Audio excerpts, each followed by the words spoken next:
music to the noise, yeah, the mess we make. Machine pulling Kelly, get caught in the fake. Facts and logic with a twist of chest. Strip it down to truth, yeah, forget the rest. Humor pulls the lies right out of the park. Look beyond the shadows that set the dark. Sparks of laughter fire up the night, bringing clarity where they blur the fight. Cut through the chaos, yeah, the tangled lies. Fun Kelly with the sand, clear eyes. Truths and jokes gonna rock this show. Step into light where the real facts glow.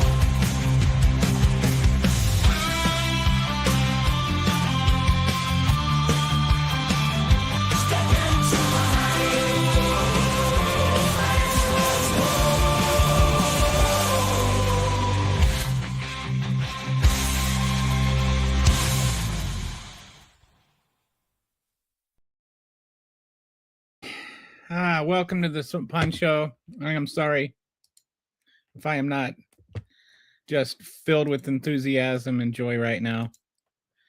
Having a rough time today. Wow, nobody came. Oh well. Take a minute.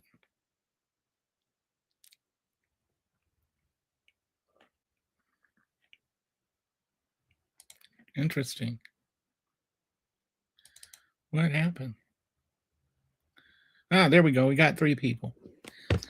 For some reason, I don't know if they're not connecting to Twitter or what. What a day. It's been a day, I'm telling you. So how are both of you doing? I don't know what happened. It seems like I have fallen off the map. Anyway, we'll see what happens here. I'll try and do a show and see if anybody comes. So crazy. Did it not connect to Twitter? What's going on? It's never had this happen before with Twitter.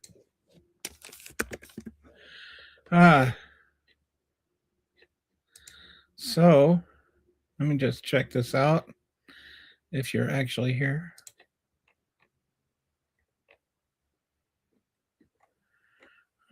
For some reason. There we go. We are live. All right. Well, whatever's going on is going on.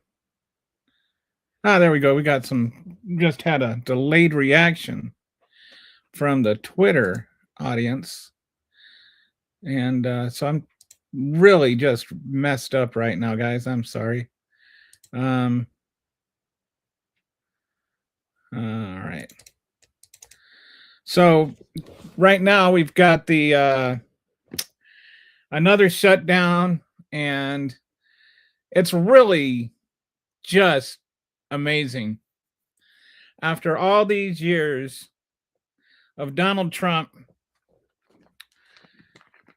crying and whining about the deep state and the Republicans talking about the deep state and crying about the deep state, guess what? We have the deep state. We've got the deepest state of all states in the history of deep states, and its name is Donald Trump crime family. We'll get into some of this more later. But right now, this is, I still cannot believe what I hear. That the Democrats' demand on the shutdown, one of their biggest demands is you have to have search warrants to search homes. None of this administrative warrant stuff. Like, actually follow a really, really fundamental constitutional right. This is not like one of those, this is not a semantic thing. This is like one of the core elements of the entire premise of freedom, is that you have to have a warrant to arrest somebody and to search their home. You can't just go in and search people's homes. And so there's this thing called administrative warrants, which, have been used in the past, but not in this way. And they're trying to conflate those things.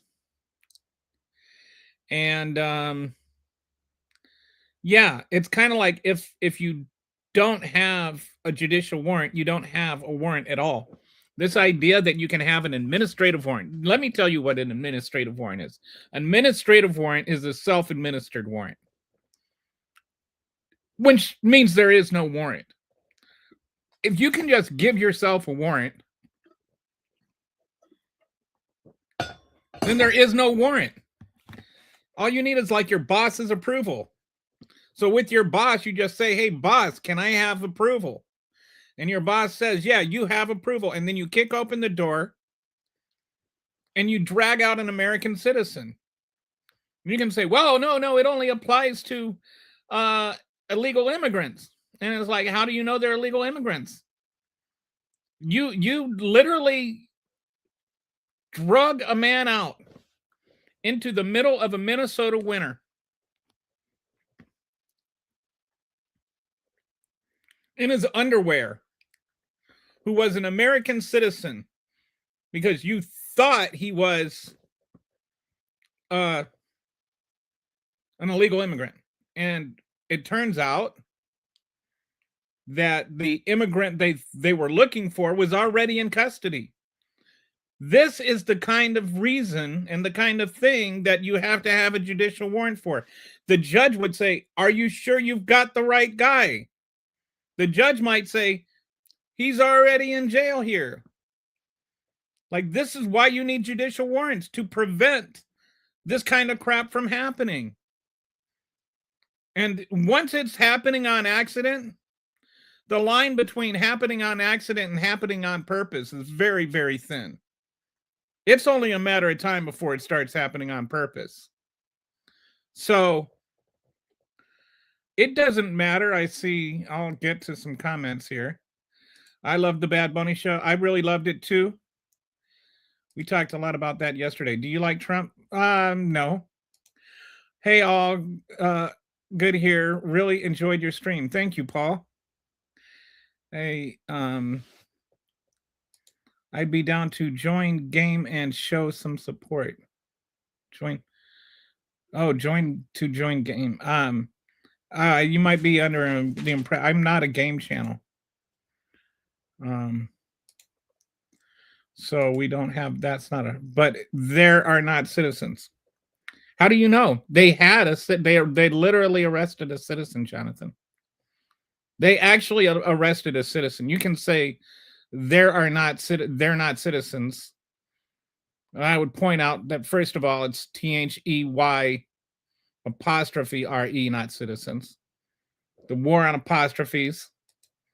You think I've let that go? No. It's time to stop the war on apostrophes. They have meaning.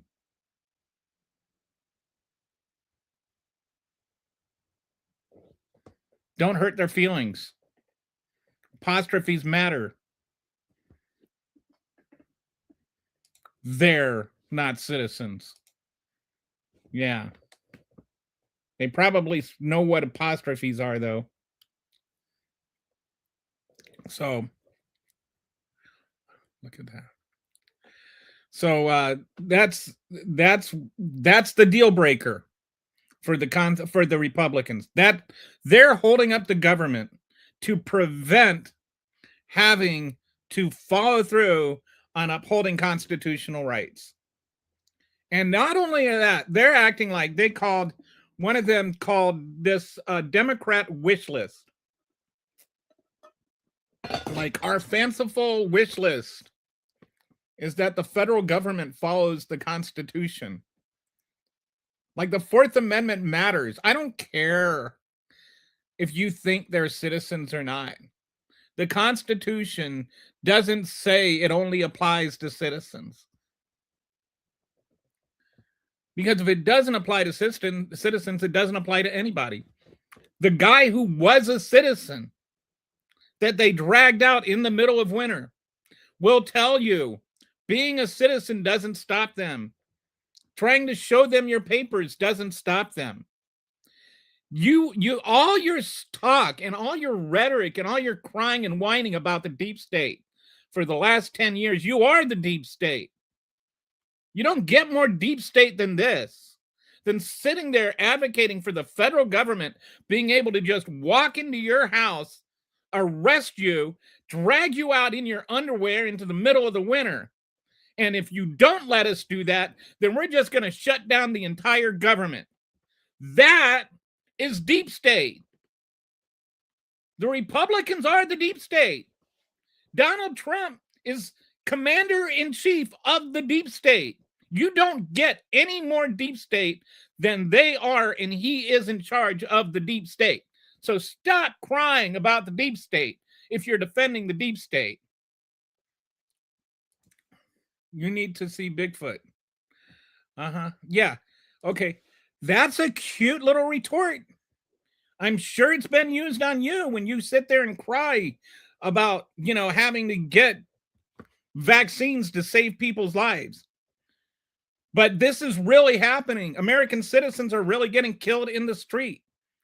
American citizens are really being dragged out of their house in underwear. That's not tinfoil hat conspiracy nonsense. That's just happening. You're like, Big Brother is my daddy. Like literally saying that crap. You're the one sitting there defending Big Brother. You're the one sitting there denying what your eyes see and what your ears hear. You're all a bunch of kooks, MAGA.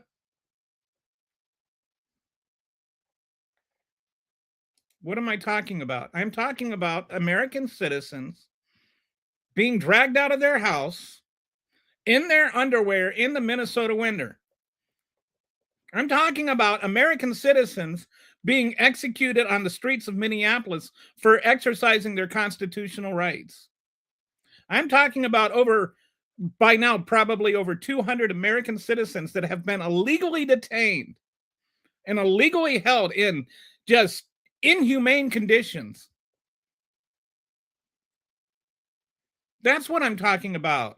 If you don't know what I'm talking about, you really need to change the channel. This stuff is actually happening, and it's startling to me how little awareness MAGA has of this happening. This is not conspiratorial nonsense. This is reality. How dare I expect the government to uphold the laws that the government is based on? Exactly. You should expect them to uphold the laws, which means they should also follow the laws. You can't sit there and uphold the laws and then break them.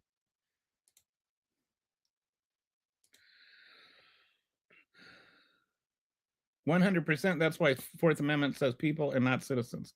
And I would like to point out, for those who have never read a history book and they think that the only real history book is the Bible, and still have never read a history book, that the founding fathers, believe it or not, in the Constitution, there's not a lot of stuff about immigrants and citizens.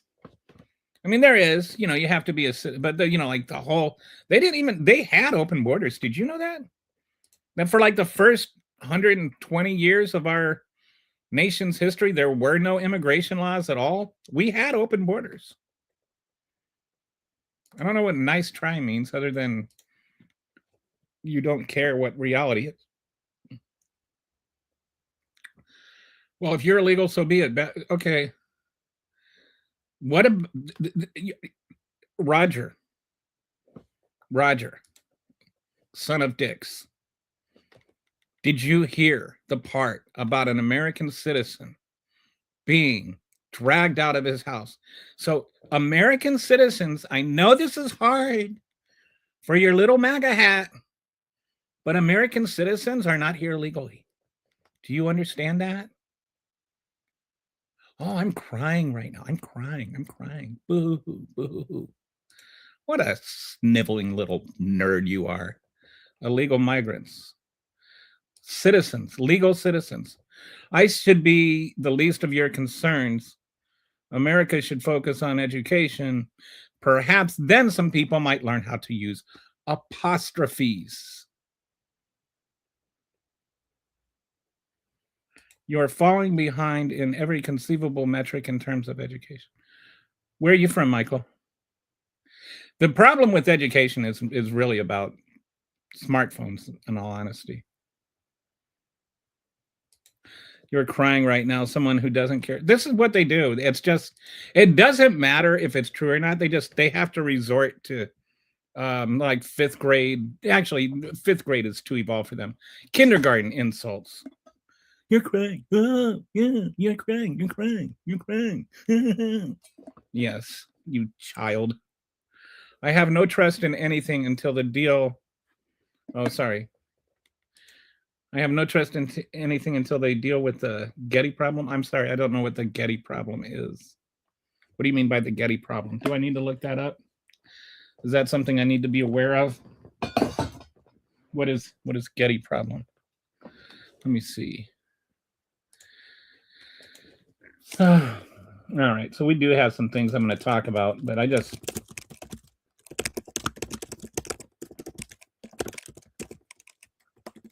asking Claude if he knows what the Getty problem is.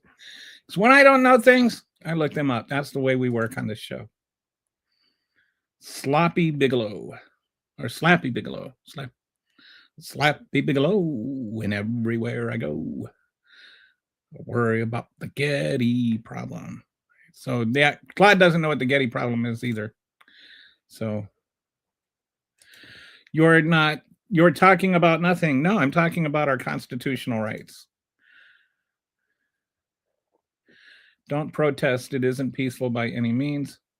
You sound a bit whiny. Ooh, Roger, son of dicks. He's just yapping, blah, blah, blah.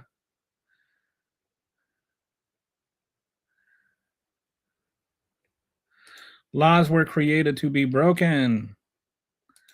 Are you doing this during your lunch break or at work? I'm assuming you have a job. America is a bleep show right now. Yes, there was. All right, so anyway, apparently just got some people that really don't care about the Fourth Amendment at all. And not surprisingly, these are the same people that complained and whined and incessantly yelled about their constitutional rights because they were asked to wear a mask. All legal citizens because we invented the legal system in the first place. What do you mean we invented the legal system in the first place? Are you a real person? Like, are you a real actual person really genuinely making that comment? Like, is that something you sincerely think that there were no laws before America? Is that what you're suggesting?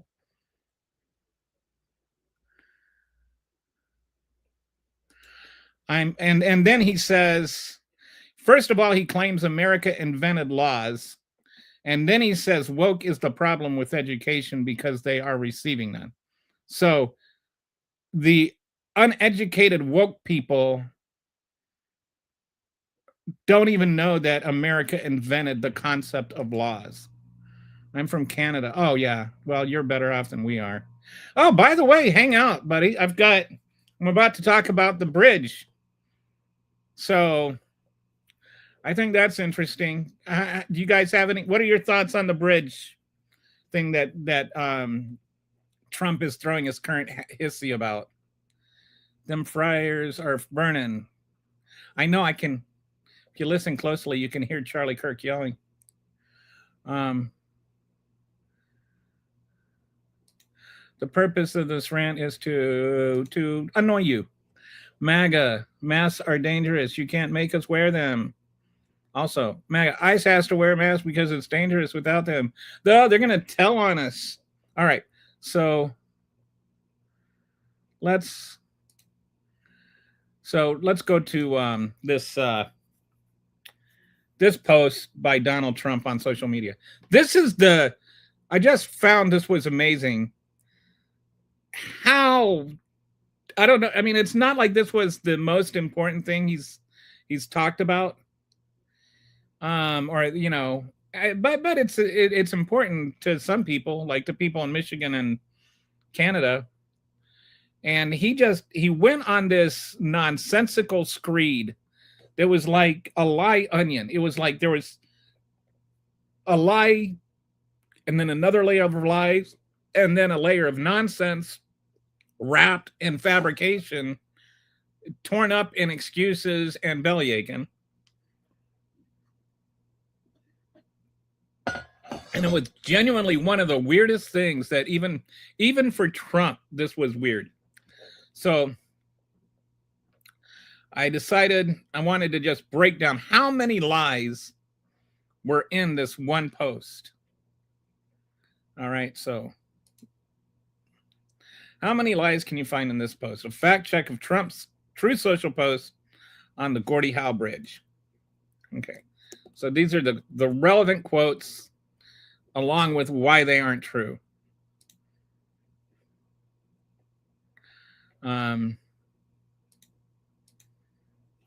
Canada is building a massive bridge between Ontario and Michigan. They own both the Canada and the United States side. Okay, so first of all, the bridge is publicly owned by both Canada and the state of Michigan under the Canada-Michigan Crossing Agreement signed in 2012 when Barack Obama was president. And so Donald Trump is saying that the United States didn't have any say in it, but Barack Obama was president in 2012. I know he doesn't like to admit that other people have been president other than him. But yeah, that still counts. What Joe Biden did as president still counts. What Barack Obama did as president still counts. Because they were president. Michigan Governor Whitmer's office confirmed it will be operated under a joint ownership agreement between Michigan and Canada. The deal was negotiated by Republican Governor Rick Snyder. So if you haven't heard about it, there is a bridge connecting Ontario and Michigan. And I think it's like Windsor and Detroit. And this is actually one of the, did you know that if you go to Ontario, you can go south and you can actually, there are parts in Michigan and Ontario where the Canadian border is actually south of the Michigan border. You actually have to go south to get to Canada. So that's crazy, right? Anyway,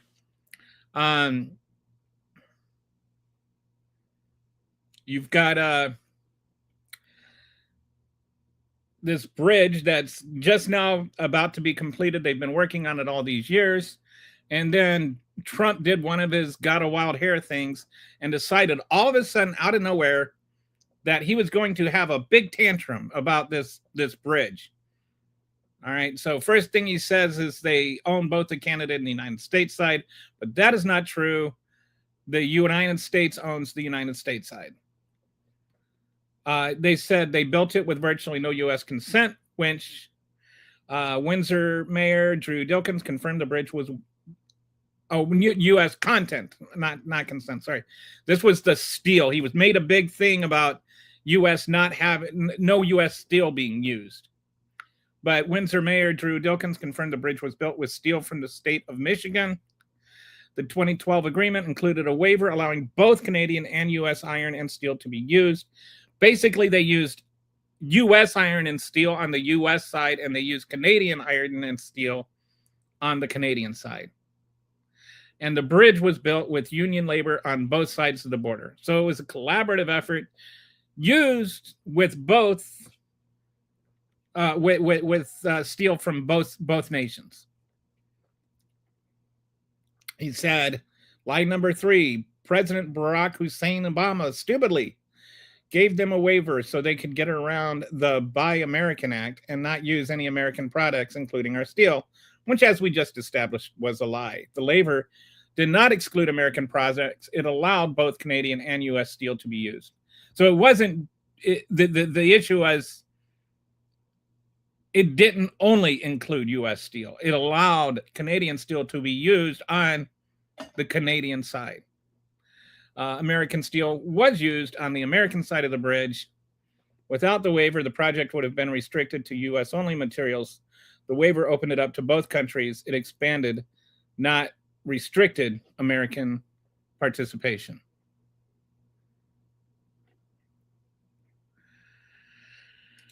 Line number 4. This is all in one post. He's got all these lies in one post. This is when I talk about this gish gallop of lies and stuff that he does. Like, there's so many things that are just untrue and gibberish that it takes a while to unpack them all. So what does the United States of America get? Absolutely nothing. That's what he says. The reality is Michigan co-owns the bridge and will benefit from toll revenues. And this is, I think, a really important part. Canada paid the entire $4.6 to $6.4 billion construction cost. The U.S. gets a massive bridge for free. Canada paid for the whole thing. Canada paid for it 100% by themselves. Then when the tolls, once it pays for itself, they'll split the tolls between the U.S. and Canada. The U.S. did not have to put a dime into this, and Donald Trump is sitting there freaking out like somehow we got ripped off. Like somehow this is unfair to America that we get this free half of a bridge. The Windsor-Detroit corridor handles 25% of all Canada-U.S. truck trade. That is a lot of trade. That, I think we are, if I remember correctly, the second or third largest trade partners in the world. Like in terms of the most goods that are trafficked between ourselves and Canada. And a quarter of that goes through the Windsor-Detroit corridor. And there's only the one bridge that they have right now. So this makes it so that you can have more traffic, more of this truck, more ability for this traffic to happen. An estimated 6,000 people will commute daily to Detroit from Ontario via the bridge. So this is a very important bridge that's good for both countries, good for both cities, good for commerce, good for everything. Canada's paying for it. U.S. steel was made to build it. U.S. labor, U.S. union labor was used to build it. And he's still freaking out because Obama or something. Ontario won't even put U.S. spirits. Oh, so now he's saying in the yellow part up there, that's what he's saying. Ontario won't even put U.S. spirits, beverages, and other alcohol products on their shelves. They're absolutely prohibited from doing so. Well, they're doing that because you started a stupid trade war. They're doing that in response to you. You're the one that put the massive tariffs on Canada. So they stopped stocking their shelves with American liquor. I'm sorry that you think Canada has to put America first, but Canada can put Canada first. They don't have to do what's bad for Canada because you think it's good for America. Ontario didn't pull U.S. alcohol from the shelves until March of 2025 as direct retaliation for Trump's 25% tariff on Canadian imports. But Donald Trump heard about that from Kentucky because Kentucky doesn't like not being able to sell their whiskey because he's got a brain fart. He's got a fart for a brain and doesn't know how tariffs work. Ontario Premier Doug Ford, every year LCBO sells nearly $1 billion worth of American wine, beer, spirits, and seltzers. Not anymore. And you can't blame them. They're allowed to, retaliate. Donald Trump thinks that he should just be able to punch other countries, and then they just have to bleed and say thank you. Ford explicitly said ban stays until Trump removes the tariffs or a new deal is reached. Trump is complaining about retaliation for his own action. And by the way,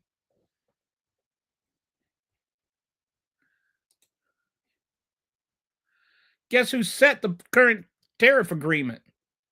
Or guess who set the current trade agreement that he's all complaining about and whining about and calling this one of the worst deals in history? He did. He's throwing a fit about his own deal that he made with Canada in his first term. Remember when he's like, who came up with this deal? totally. Yeah, but Joe Biden has dementia. The tariffs Canada charges us for our dairy products have, for many years, been unacceptable, putting our farmers at great financial risk. So there's this tariff. And if you just look at it without knowing what's going on, you might think that that's a legitimate complaint. But there's like a 300% tariff or something, like a very high tariff on certain on dairy products, but it's a very specific tariff. That tariff is based on quotas. So it doesn't kick in until we get to a certain amount of quota, right? And we do export a lot of dairy to Canada. However, we only about a quarter of that, or we only get to a quarter of the quota before the tariffs kick in. So those tariffs exist as a technicality, but they never kick in. Never even close to it. The current dairy tariff system was put in place by USMCA, again, winch tariff, negotiated and signed, calling it the best trade deal ever made. Below the quota threshold, U.S. dairy enters Canada at zero tariffs. The 245 to 298% tariff only applies above those thresholds. The International Dairy Foods Association says the U.S. has never gotten close to exceeding our USMCA quotas. Average fill rate is around 27%. U.S. has the exact same tariff rate quota system for its own dairy market. So the same thing applies the other way around. So this is just Donald Trump. I don't know. See, sometimes I don't know. Is he lying or is he stupid? Because he either knows that this is how tariffs work and he's saying this anyway, in which case he's lying, or he doesn't know, in which case he's stupid, and he's sitting there shutting down a major thing like that's very important to that region of the country, of two countries, after they've built the bridge, by the way. He's saying that, oh no, we won't let him open it up. After they built it, after he signed on to it when he was president in his first term. Because he doesn't like the parameters of a deal he made. Then he got really weird. The first thing China will do is terminate. I don't know where China came into this. I think China and Canada are negotiating their own trade agreement. And Donald Trump thinks that he's the only one that's allowed to make trade agreements with any other country or whatever. Like, he thinks that the United States, everybody else in the world has to be America first. It's not enough. Not enough for America to be America first. Everybody else has to be America first. Canada has to be America first. China has to be America first. All of Europe has to be America first. South America has to be America first. Greenland has to be America first. Everybody has to be America first. And by America first, he means Trump. The first thing China will do is terminate all ice hockey being played in Canada and permanently eliminate the Stanley Cup. This is the president of the United States. And I had some of you, because just because American citizens are being dragged out of their own house in their underwear, I think that we should be able to make sure ICE follows the Fourth Amendment and does warranted searches. You call me a conspiracy theorist. But somehow Donald Trump says if the bridge opens, China's going to make ice hockey in Canada illegal and take away the Stanley Cup. I have a hunch. Canadian. I've been to Canada. I love Canada. Canada's a wonderful country. Toronto is a beautiful city and much more culturally diverse than you might think. I really it's a really really pretty city, and it's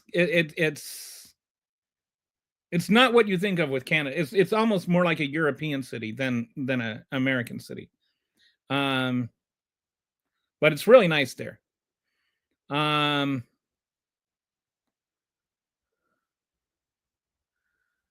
he said he says that they're going to do away with ice hockey. If you want to piss off, it's hard to piss off Canadians. You take away hockey, and you will have some pissed off Canadians. They breathe hockey. There is no mechanism by which a trade deal with China would affect hockey in Canada. The NHL is a North American league headquartered in New York. The Stanley Cup is awarded by the. He doesn't even know that, probably. China has no authority, interest, or ability to terminate hockey in a sovereign nation. He has repeated. Whoa, this is the third time in different contexts. No evidence is. He just says crazy crap. He is the deep state, I'm telling you, people. Donald Trump is quantifiably nuts. He's playing 3D chess, but he's playing three-dimensional chess.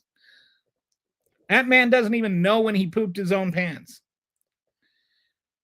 Implied, Trump opposes this bridge. In 2017, Trump issued a statement with PM Trudeau, calling the Gordie Howe Bridge a vital economic link between our two countries. So he endorsed the bridge 5 years after Obama had already approved it. Trump endorsed the bridge as a priority project during his first term. On January 30, 2026, just 10 days before this post, Trump's own DHS published a rule designating the bridge as an official port of entry. So there you go. I think that's final score: 8 lies in a single truth post that I think was less than 8 sentences. He blamed Obama for a waiver that helped the U.S. He complained about dairy tariffs from his own trade deal. He complained about a liquor ban caused by his own tariffs. He threatened a bridge that he endorsed that Canada paid for. And he said that China would abolish hockey. So I don't know. Is my Canadian viewers still in here? What do you think about Trump getting rid, or is China going to get rid of hockey?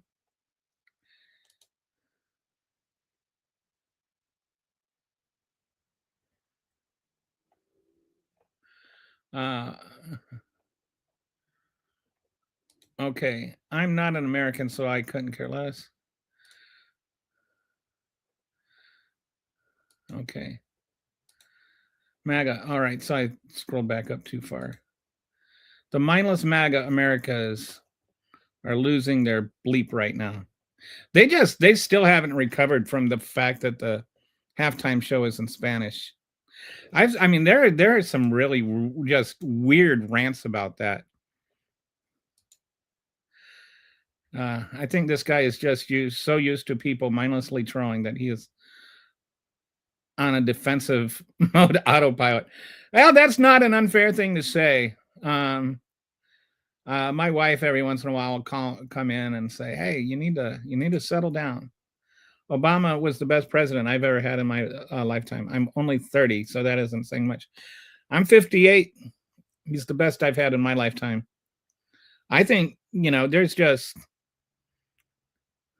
I mean, all that peace and prosperity and whatnot.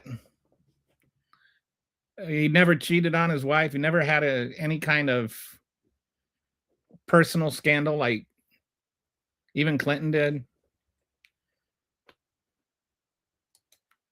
There is no way that America would open a cross-border bridge that would be solely owned by Canada. Yeah.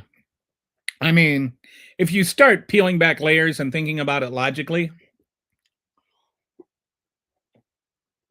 like this was, I saw this post, and the first thing I thought is it's got to be parody, especially when I got into the ban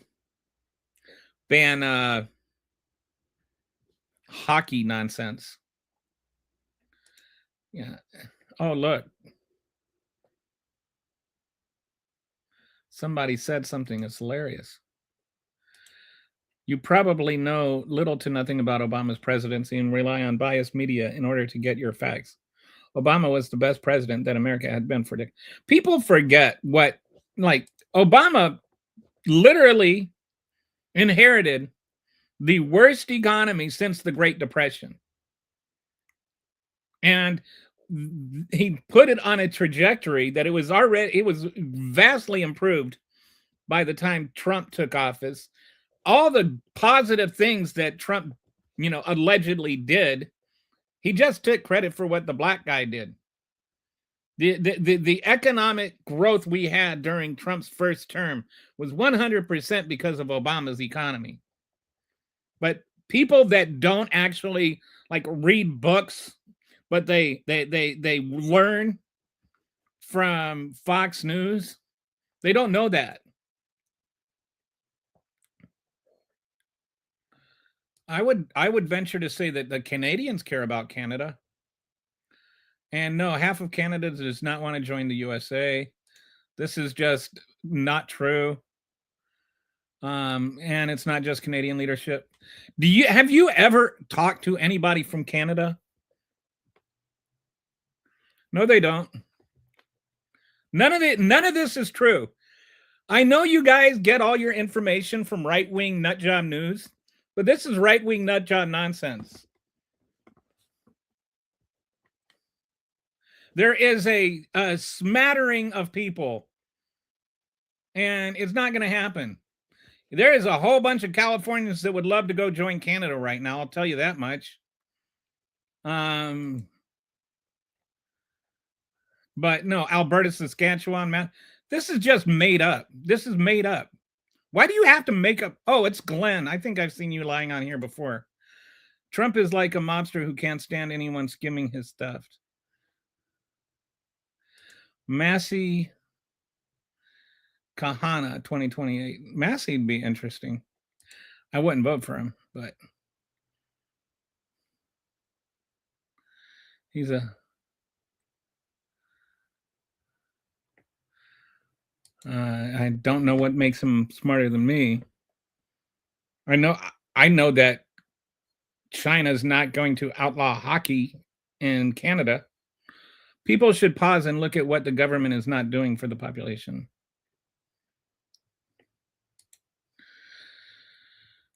The West Coast states, New York, Minnesota, Massachusetts, all want to be part of Canada. I think there's a lot of people in Texas that would love to be part of Canada. He's both evil and dumb enough to wholeheartedly believe what the people lying to him say. Yeah, I don't know if it's like I think I don't like. Is he ignorant and just being manipulated? Like, is he really? Sometimes I say Donald Trump is the auto pen. They always talk about Joe Biden's auto pen. That, like, Donald Trump is an auto pen. He's an actual auto pen. He just signs his name where he's told to sign it. And they sit there and they, explain it to him while he's sitting there with one jaw, like all slack jawed and drool pulling around while he sleeps. And then he wakes up and he signs his name. And he goes, ugh. And then he rambles on incoherently for 5 minutes and falls back asleep. More likely, China will start to develop a hockey program. Don't they already have? Does China have a hockey league?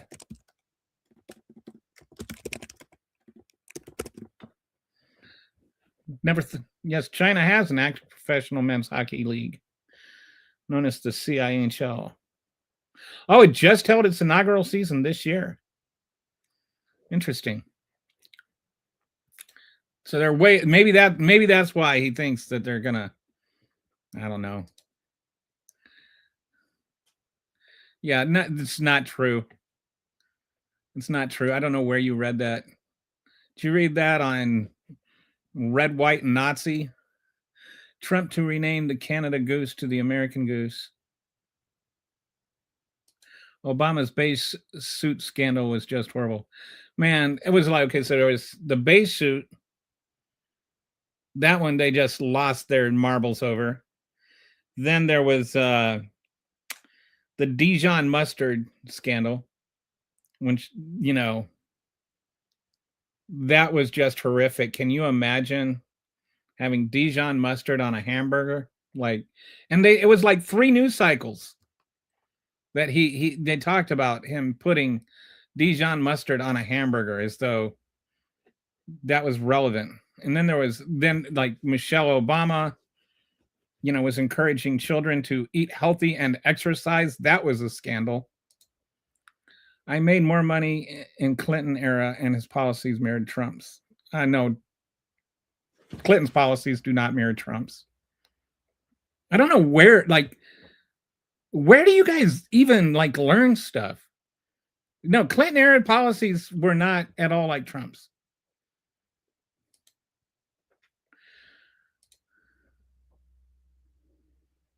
Who was on the files? Obama? Oh, in the files. I'm assuming you mean the Epstein files.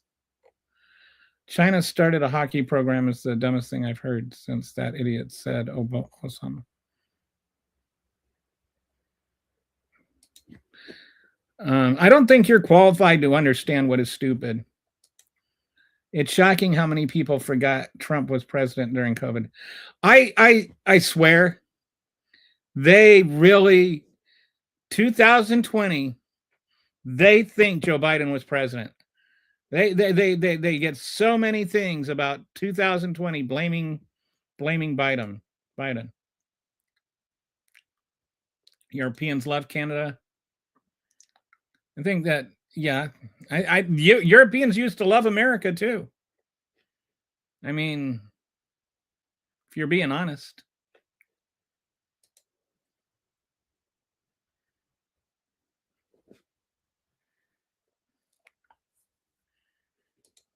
It'll be good for Canada, that's for sure. I think California has a larger economy than Canada. Let me check that. I'm pretty sure it does.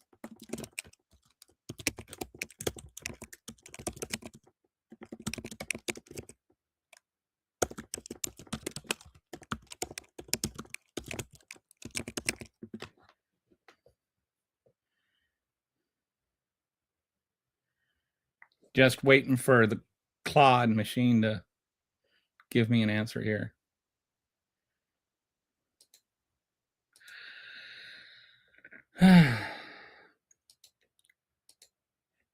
Yes, and it's not even close. California's GSP was over $4 trillion as of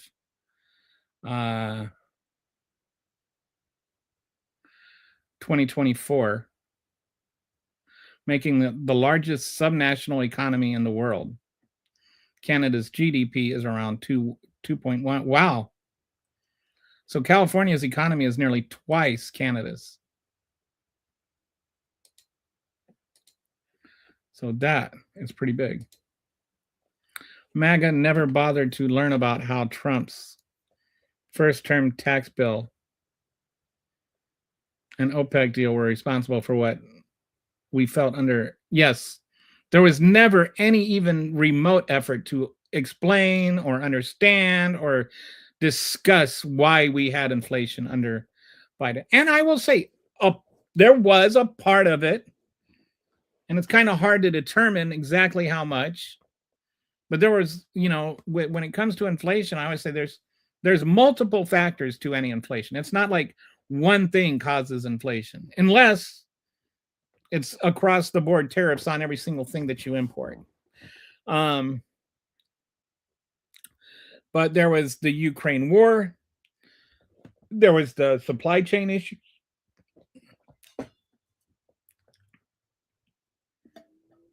There were several factors.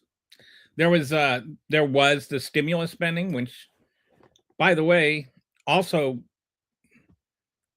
got the job market back. Like, you can't have stimulus spending creating inflation without stimulus spending creating jobs. That's the mechanism by which stimulus spending causes inflation, is the jobs it creates. Means people have more money to spend, which means prices go up. So, but Republicans wanted to give him the blame for inflation, but not give him any credit for the jobs. There was very little honest discussion about the economic recovery from the 2016 or from the 2020 recession. And if you think about it, Obama and Biden,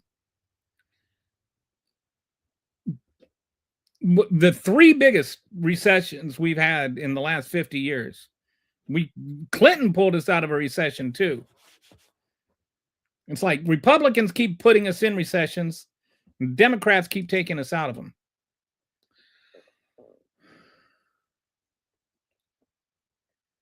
All right, so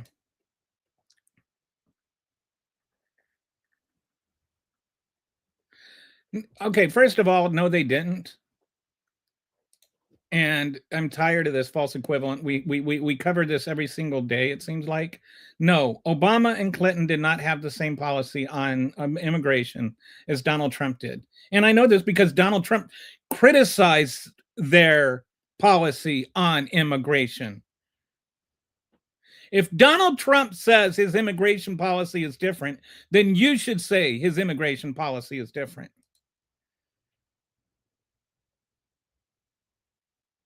Yeah. You know what? Bill Clinton and Barack Obama didn't build concentration camps and didn't stick civilians in them and American citizens. Barack Obama and Bill Clinton didn't send ICE out on the streets of Minneapolis and execute American citizens for protesting. So stop with that nonsense. Sane people are talking. Trump is an auto pen king. He is the dumbest president in history.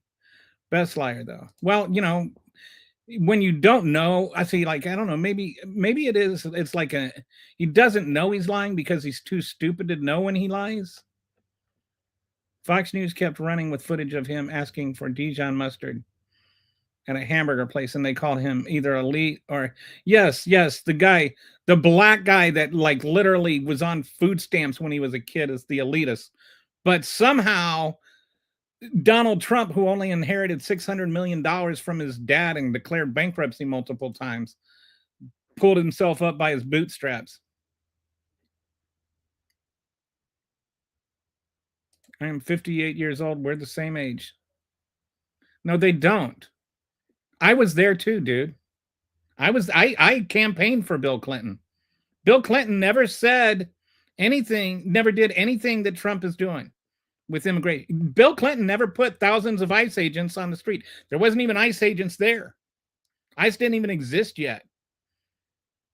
He just followed on. He never ended asylum rights.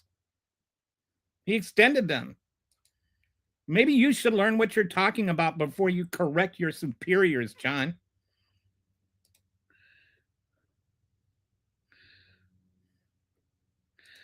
Everyone loved to use gas prices and taxes excuses, and they were very directly linked.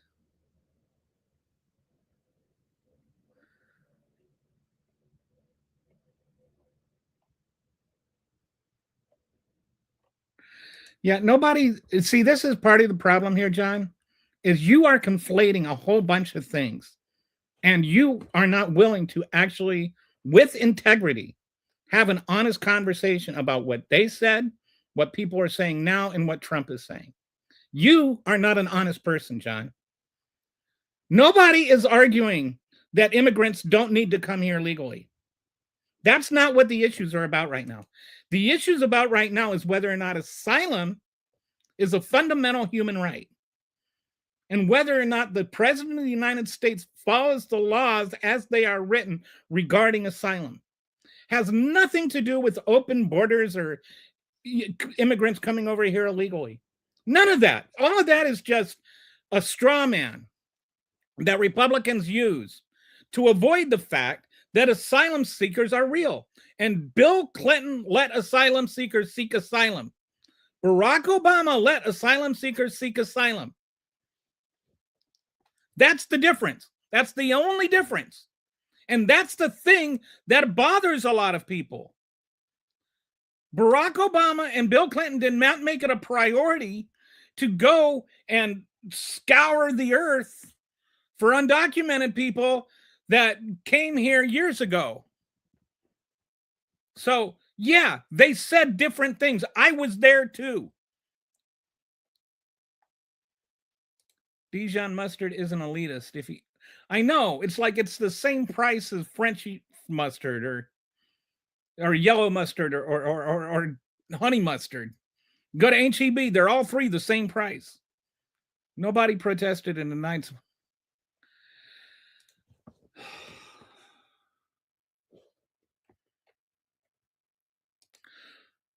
People need to pause and look at what this government is not doing for the population.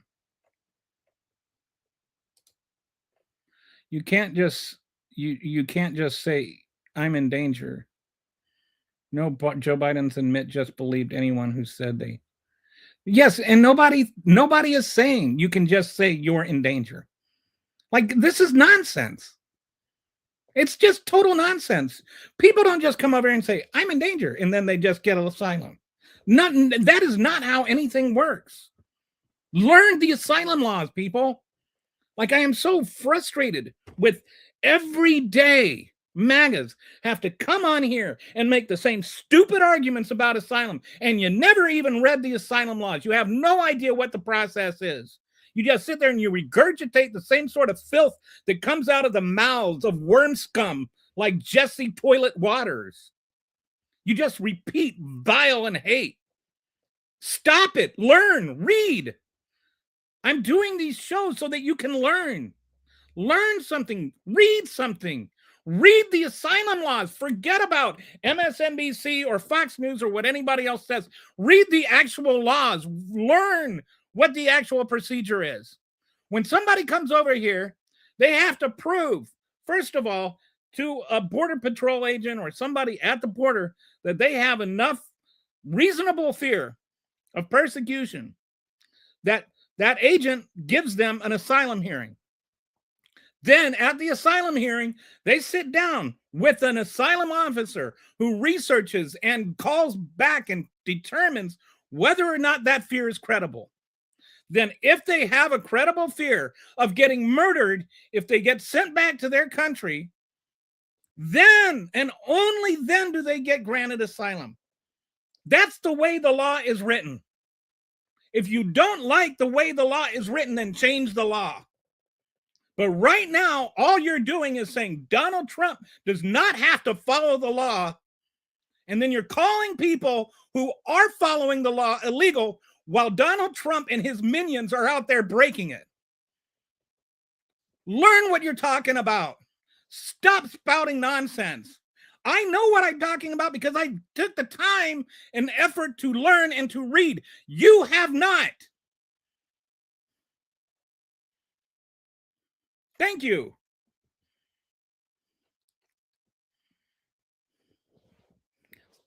Yeah, so you get these idiots. Joe Biden didn't follow the law. Yes, he did. You don't know the law. That's why you think that.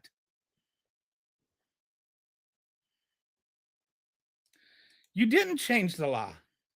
There hasn't been a change in the immigration laws in years and decades.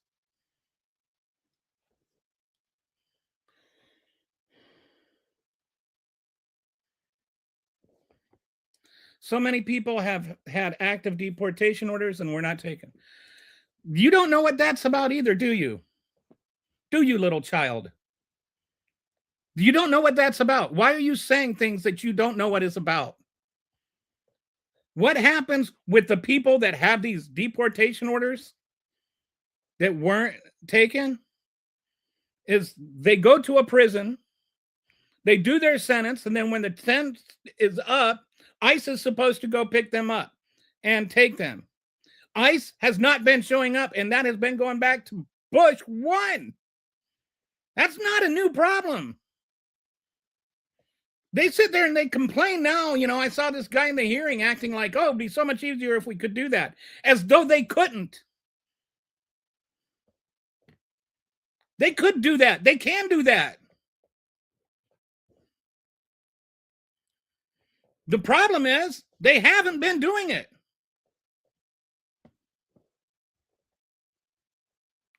All right, that's just bragging that you're stupid, Adam. All right, so now let's talk about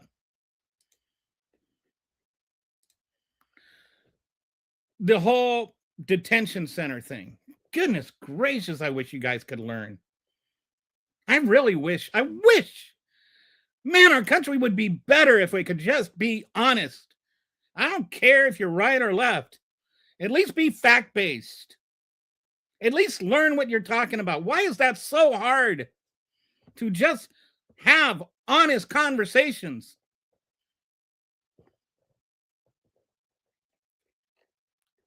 Instead of condescending nonsense from brain dead MAGAs who sit there and they think that the things they are told on Fox are real.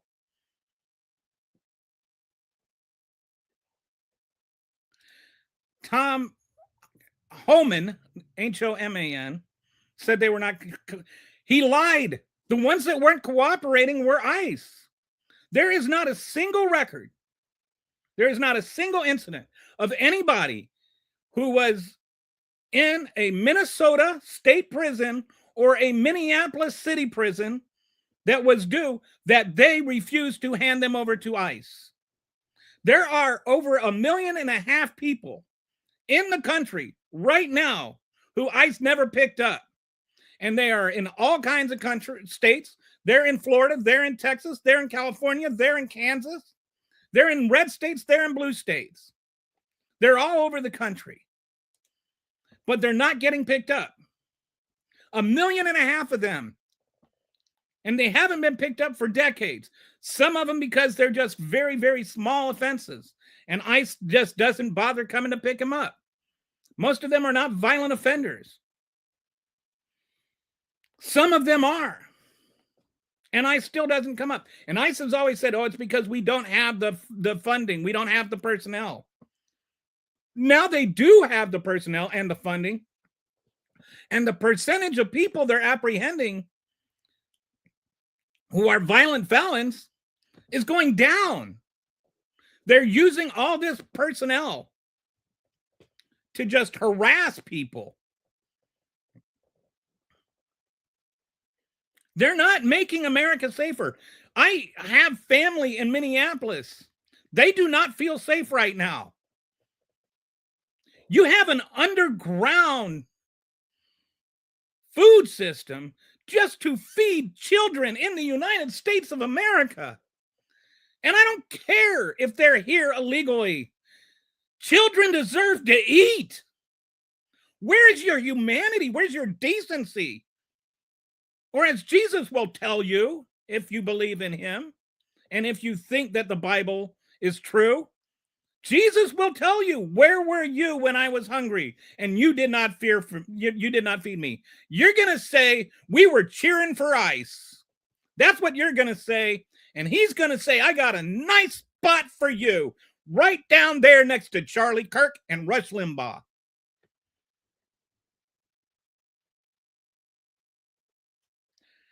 Okay, fact, you are triggered. No, I'm upset.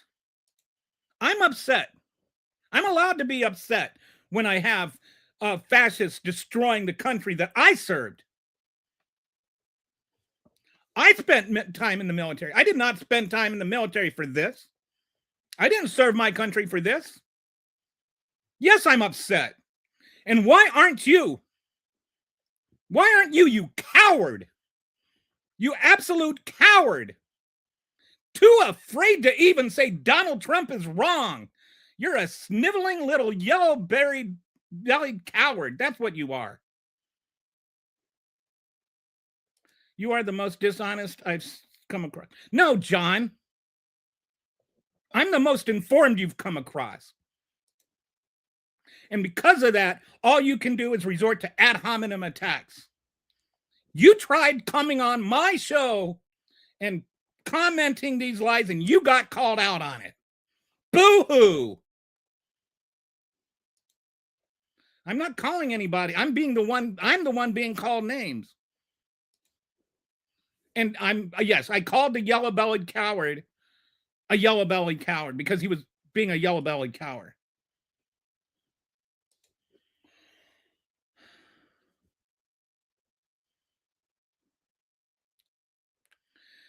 Red states are cooperating. They are being picked up. No, they're being picked up in both states when ICE goes.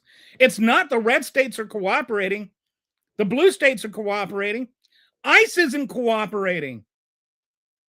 ICE has not been showing up to pick the people up when they are released from prison. Do you understand again how the law works?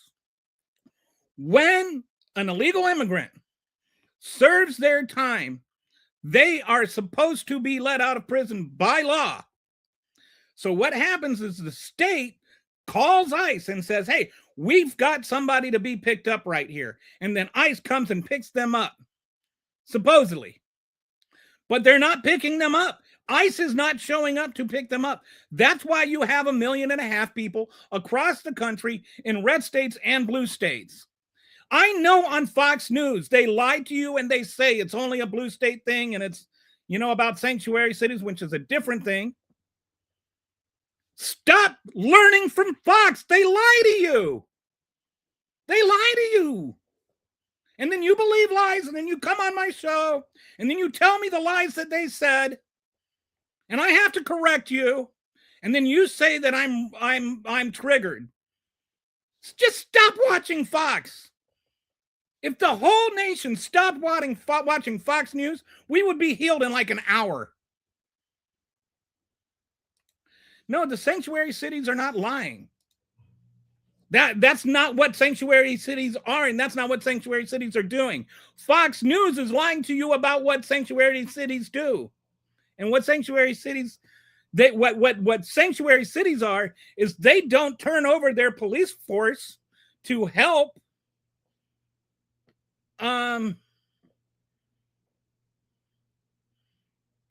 ICE. They don't take somebody, like, let's say somebody got apprehended or got a speeding ticket, and they don't use their resources to apprehend an undocumented migrant who ran a red light or who went too fast, had a rolling stop or something like that, because that takes up resources that are not allocated for in the budget. They do not use local money to carry out federal tasks, federal law enforcement. They don't use the police to go after illegal immigrants. That's an entirely different thing than not having ICE come pick people up. And they conflate those things because they know that people like you are never going to learn the difference and never going to care about the difference. Their dishonesty is what keeps you coming back. And you don't care. I don't care what you call it, Joe. It's still true. You can call it what you want. Look it up. Read. I challenge you to prove me wrong. But not just by quoting Fox News. There's a couple of times I have been wrong, and I'll come back on this show and I will admit I'm wrong. If I get shown I'm wrong, but I am not wrong on this. I have read this. I've looked it up. I've read the paperwork and not watched the news channel to get my information. I read the actual laws.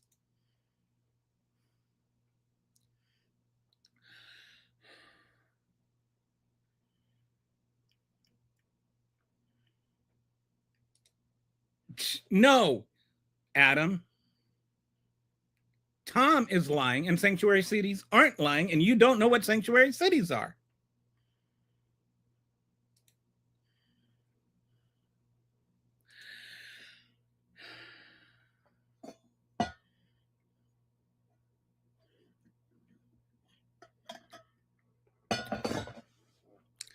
You can say that, but that's not what Donald Trump ran on.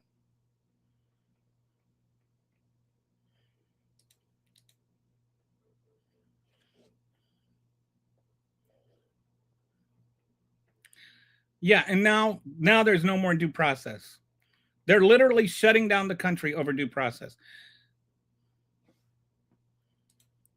They had due process under Obama. Obama did not have people kicking down doors of American citizens. No, this is not satire because the DOJ is literally making warehouses for humans. Okay, you know what? This is great segue. I want to go into the other thing I wanted to talk about today. Follow the money. Some of you may or may not know. Hopefully I can calm down a little bit like this. I am just so sick of stupid. My stupid quota has been met like 1,000 times over, and you guys just keep getting stupider every single day. So I'm going to follow them. Let's talk about this detention industrial complex and how they're trying to just jail all kinds of people. But it's not just about how many people they're putting in prison. It's how much money is being put in the pockets of Trump's donors. This is why I say you're the deep state. You are the deep state.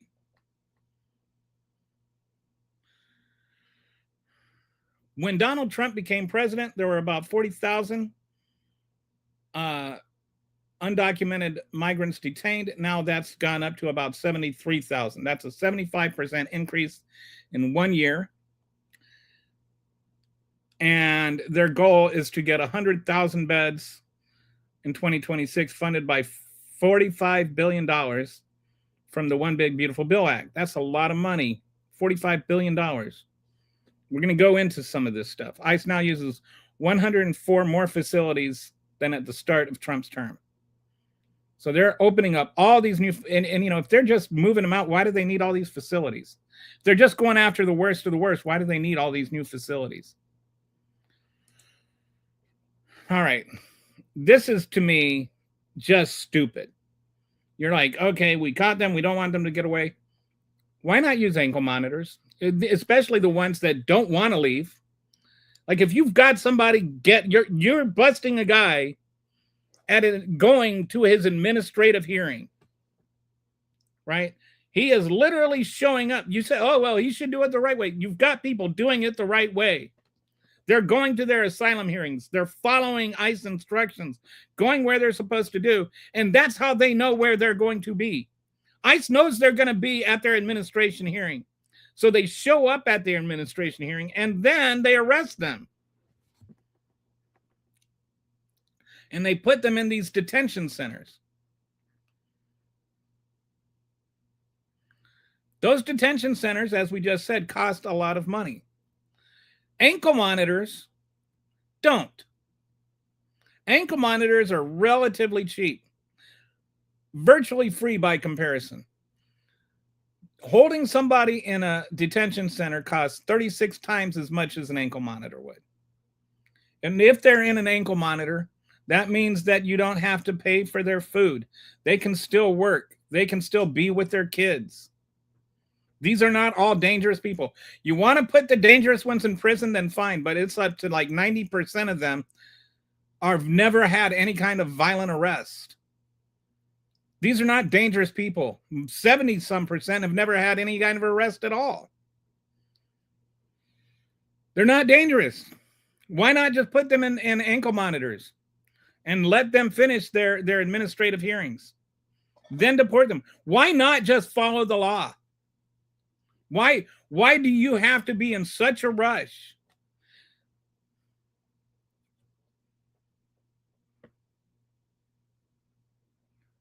There's a 95%, if you give people an alternative to detention, there's a 95% compliance rate. So you could let 95% of these people that are in prison out. Sure, you want to keep the ones that are at risk? Fine, I can agree with that.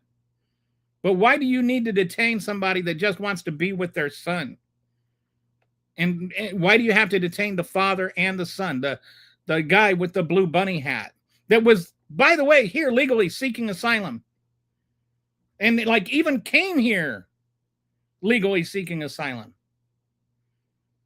They had pre-approval to come over here and seek asylum. But no, they're going to torture his child until he renounces his asylum claim. So who's making all this money? Like, follow the money, right? Isn't that what we're always saying? People on both sides will always say, follow the money. Who's making the money? Why are we spending all of this money on detention centers when we could just be slapping ankle monitors? There's two groups, the Geo group and the coercive, who are building most of these detention centers, who are getting most of this money. Market cap for Geo is 4 billion. Market cap for coercive is 2.2 billion. ICE is getting 43% of that revenue. Their stock price has gone up 73% since the election. $1 billion in contracts awarded. 2024 revenue, 2.4 billion. So they've got their revenue went up what like 50%. This one, coercive, 30% of their revenue comes from ICE. Stock price has gone up 56% since election. 544 million in Trump contracts awarded. So that's where all the money's going. Geo and coercive. And their stock value is going through the roof. And their revenue is going through the roof. And it's all taxpayer money.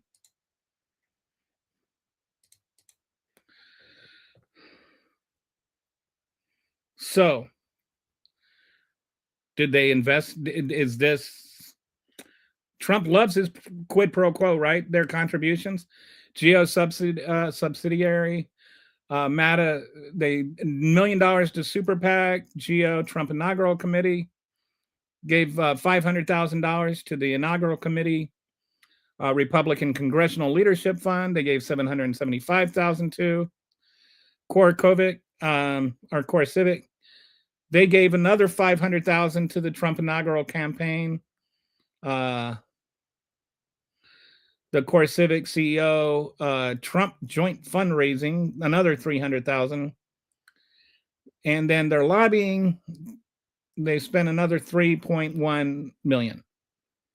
Total political investment, $6 million, return 1.5 in contracts and counting. So that's a good deal for everybody, right? Trump gets another billion or another million, a few more million, and they get $1 billion in contracts. So then let's look at some of the players involved. Pam Bondi actually lobbied for Geo Group at Ballard Partners. She was paid $393,000. Now she oversees the DOJ private prison policy. No conflict of interest there, right? And that's just a happy coincidence. Tom Hammond. He looks like a can of boiled ham.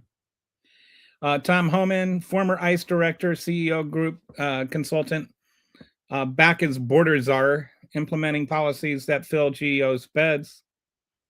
So he was a Geo consultant and kind of bouncing back and forth between ICE and DHS and Geo.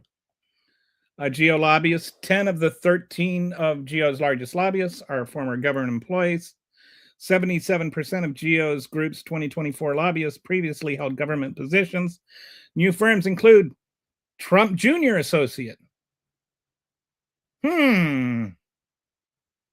So Donald Trump's family is directly making money off of the detention centers. Shouldn't that concern you? I know a lot of people lost their marbles because Hunter Biden sold a painting. But Donald Trump Jr. is raking in money based on his connection to the detention centers that are getting $1.5 billion after they've donated millions of dollars to Donald Trump personally. I have a feeling if this were like Joe Biden, then Foghorn Leghorn would be investigating it. Daniel Bible, who's never read it. Geo Executive VP. He's the career ICE official who managed detention capacity, left government to become Geo Executive. All right, so this was back in the 80s. I don't know how old you are, the guy that was 58. You might remember this with GE. We bring good things to life. And they had something called iron triangles. And that's where you have the same group of people that would get they get elected to Congress, and they would give the lobbyists what they want, and then they would leave Congress and they would get jobs as lobbyists, and then they would get jobs with the executive branch, and then they'd get jobs back with the companies as CEOs or whatever. And so it was just this kind of rigged system where government would award contracts to certain companies, and then those same companies would donate money to the same politicians that would then become lobbyists for the same companies that were getting the same money for the contracts they had just given them. And so it's like this triangle where it's the same group of people that just kind of floats around and they just circulate and they just make money off of taxpayers. Whoops, didn't mean to hit that. And you've got the same thing right now. This is a classic iron triangle. The Congress is sitting there giving all these detention centers all of this money. And like I said, they don't need the detention centers. They don't even need the detention centers to get immigration under control. They can just use ankle bracelets and save a whole bunch of money. These are not people that want to flee.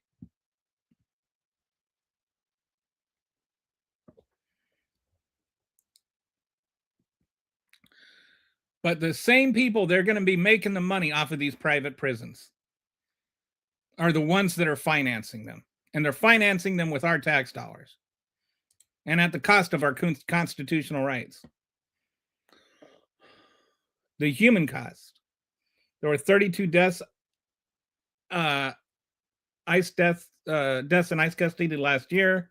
That's the highest in 21 years, or in 20 years. And 71% of those were in for-profit facilities. You listen to the stories of the people that have come out of some of those detention centers. They don't refer to people as people. They refer to people as bodies. Bodies. As the one autistic lady who was torn from her car said, when you hear them referring to other people as bodies, you don't expect to get out of there alive. They deny people health care. They deny people food and water. There was one immigrant that was an American citizen that was detained for 30 days. He lost 20 pounds in 30 days because he was a lot of these detention centers. If you had prisoners of war in those same centers, you would be convicted of war crimes. And these are not even bad people. You can say they're here illegally. That does not make them the worst people on earth. That does not make them terrible people. And a lot of them aren't even here illegally. A lot of them are seeking asylum, which is the law. But you don't know that because you don't read the laws. You don't know that asylum in the law, it says, regardless of legal status, you can request asylum. You don't know that the law says that regardless of point of entry. You don't know what the law says because you just hear what Fox News says and what lying Republicans tell you in the hearings like they did today. Read the laws. I'm not talking about read spin from CNN or MSNBC or Fox News or anybody else. Just read the laws. You can't sit there and scream about the laws if you don't even know what the laws say. 1/3 of the Dilley Senate detainees are children. Do you think the children are a flight risk? Why do you have to hold children in detention centers like that? And I know there was the Obama thing, which was entirely different.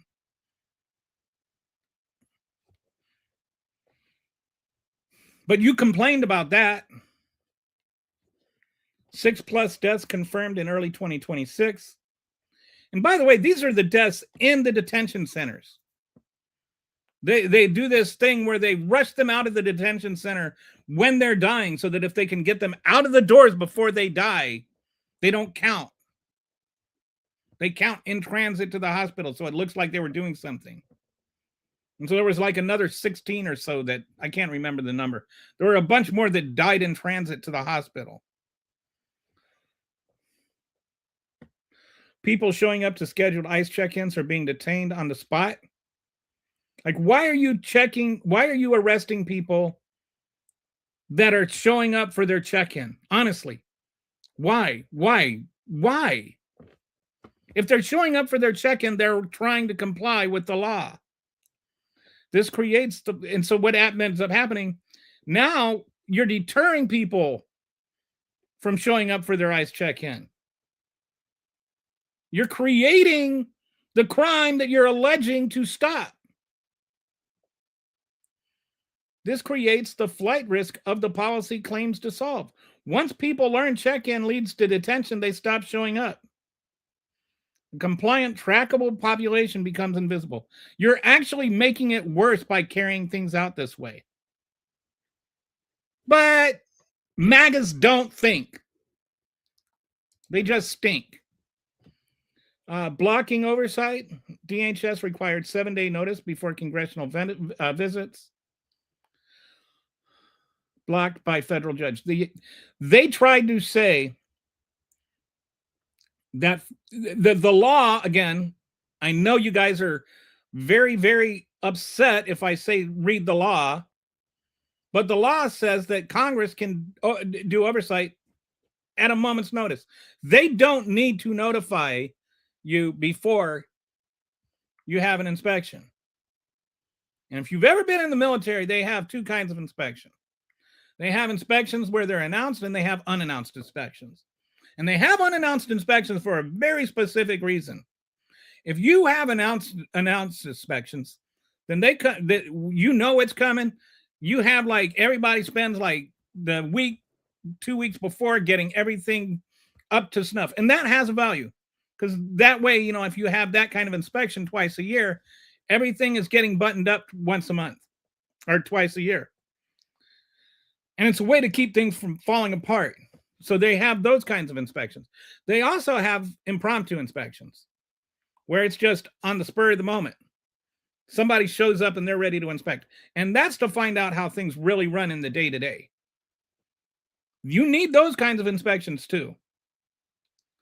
And what DHS is trying to do is say, we don't want you to see how we run things in the day-to-day. And that's exactly why we need to be able to see how things run in the day-to-day. ICE detainee locator system has become unreliable. People disappearing for days. I wonder why. I wonder if that has anything at all to do with they keep detaining people for showing up for their hearings. Internal and external oversight has been reduced as system rapidly expands.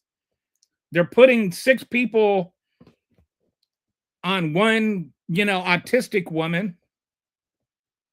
And so they don't have people to do things like oversight.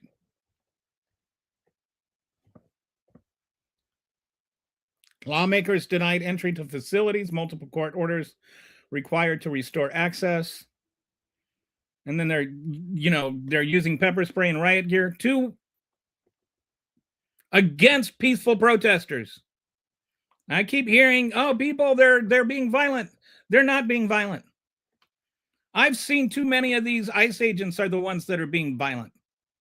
If somebody is filming in their own car from 50 yards away, and you come over to him, smash his window, pull him out on the car, pull him out of his truck, throw him onto the ground and beat him, he's not being violent. He's not assaulting anybody. The assault is by the ICE officers. So this is all to get people like you, MAGA, all up in arms and all like thinking it's worth it. When you see the violence, you're like, well, what happened before that?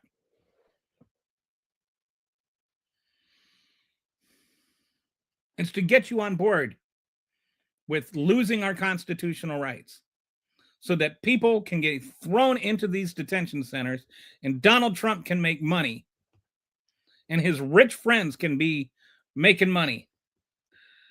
I saw a press conference where John Ossoff called the Trump gulag the Epstein class. And I just love that. That is what they are.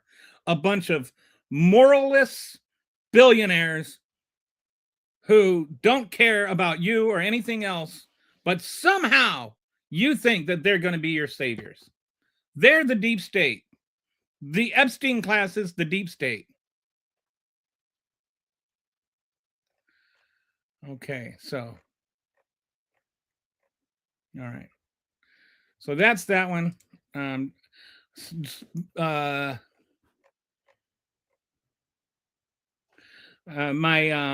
typical moderator is not around today.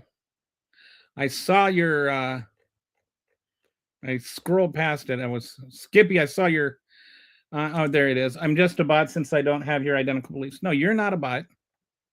There are definitely people that have bots. There are definitely bots here. There. Oh, and somebody else is calling you a bot. Okay, I just want to make sure. You know, I don't think you're a bot. I think you're an honest dude that honestly doesn't agree with what I have to say. But that's okay. I'm fine with that. He is making a bunch of claims without showing evidence. Dude, read the law. You're not like. Also, I'm gonna set this up. I forgot to send this link with the in these slide decks. In the speaker's notes, I always have the link to the sources. I forgot to send that.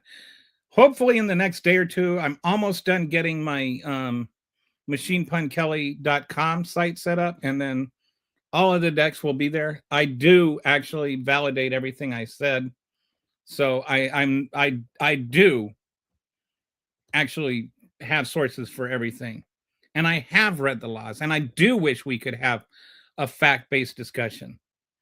But yeah, see, like you want like what?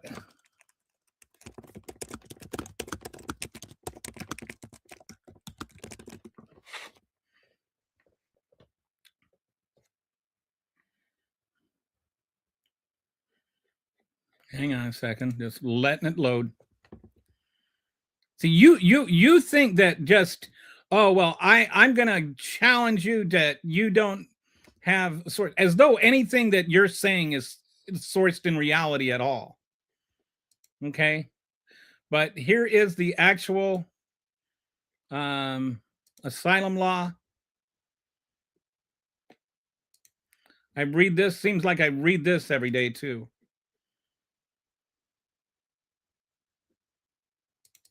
You can ask Skippy. Skippy's here a lot. Skippy knows I don't just talk out of my ass. He doesn't agree with everything I say, but I don't just talk out of my ass. Here it is, 8 USC 1158 section A1. Any alien who is physically present in the United States, who arrives in the United States, whether or not at a designated port of arrival, and including an alien who is brought into the United States after having been interdicted in international or United States waters, irrespective of such alien status, may apply for asylum in accordance with this section, or when applicable. So like I said, regardless of whether they came in at a port of entry and regardless of whether they came over here legally or not. That's what the law says. You can sit there and you can say that the law needs to change. That is the current law. If you don't like the law, then ask your congressman to change the law.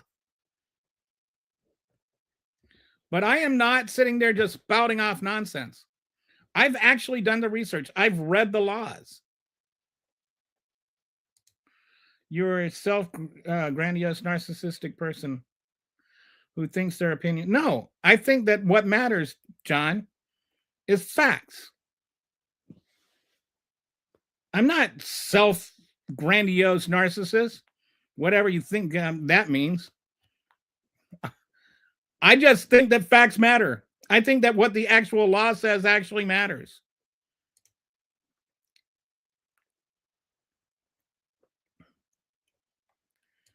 Okay, then whatever you get the same cesspool of information from. You guys all make the same stupid MAGA arguments over and over again. You sit there and you act like Donald Trump tells you things that are true. What about CNN, MSNBC, ABC, CBS? Like I said, I'm not getting all my information from the news. I'm reading the actual laws. The actual laws, dude. If CNN says what the law is, that doesn't change what the law is. MAGA are just silly now, way past pathetic, and 150 million people on Sunday at the scary, the whole halftime show. I was actually, to me, I thought it was beautiful. Of course, I've been outside of the country. I thought it was beautiful. I love going to different countries and experiencing different cultures. And it was so cool. Like, I've been all over the place, actually never been to Puerto Rico. And he brought his hometown. Like, in figure, that whole scene was based on his hometown. He brought Puerto Rico there. And then you see there was Laura Loomer was like, this is like so MAGA that they had she was like, I thought it was a parody. I thought it was a really clever parody at first, because she had this post about, why does he have people on the, on the electric poles, with his platform, he could have brought attention to the problems with the Puerto Rican electric grid. I don't remember exactly, but that was the general gist of her post, is that, doesn't he know that? Like, he's supposed to be from Puerto Rico. And that's like exactly why he was doing it, like to draw attention to the issues with the Puerto Rican electric grid. This is just, they're just, everything is a war with them. They can't just say, like, she upon learning that go, I learned something. I was wrong. This was actually, he did do what I was saying he should have done. So I'm going to give him credit for doing that. Did she say that? No. That's the way MAGA is. You defeat them on one argument, and then they just move to the next argument, and you defeat them on that, and they'll come back to the first. MAGA can never admit they're wrong about anything. And then once you prove them wrong like 5 or 6 times, they accuse you of being a grandiose narcissist or whatever.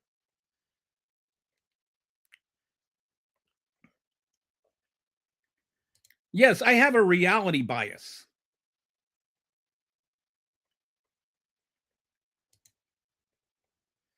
MAGA is just silly now. So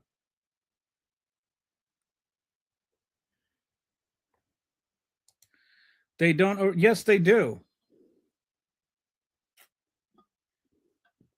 They absolutely do. There's never been an instant in Minneapolis or Minnesota, state jails and the city jail. I think there are some with the county jails where it's a little bit different, and which neither Mayor Fry nor Governor Walz has any authority, where they didn't turn over somebody. This is ICE lying to you. This is the Trump administration lying to you. Tell me the name of the person that didn't get turned over. I live in Chicago. Our city is perfectly safe. Yeah, and by the way, did you know that sanctuary cities have a lower crime rate and a higher income than non-sanctuary cities? Just, point of order there. You know why that is? Because in spite of what the stupids want to tell you, Undocumented migrants are actually good for the economy.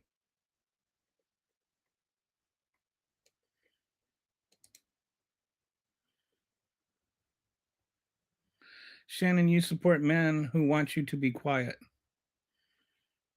Ooh.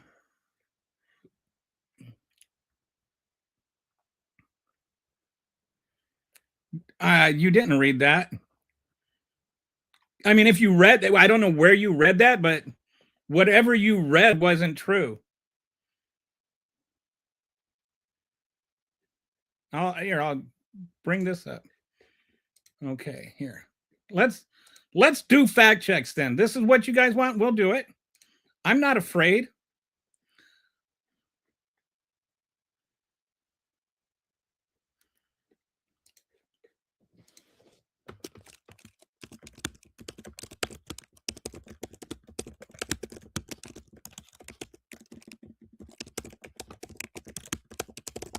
Did Biden deport people who had deportation orders? Let's see. Let's see.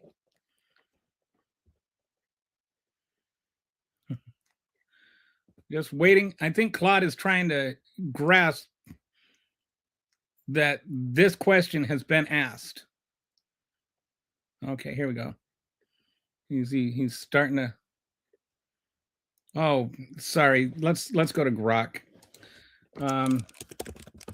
The conversation got too long, so he has to condense it. Did Biden deport people with deportation orders? All right. Yes, the Biden administration did deport people with final deportation orders, also called final removal orders. So there we go. That whatever you read was wrong. It's just not true. Go ahead, challenge me. Tell me something I said that's not true.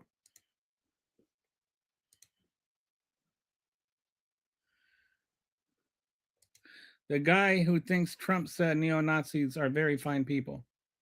Donald Trump did say neo-Nazis are very fine people. You're not listening. You're just too brainwashed.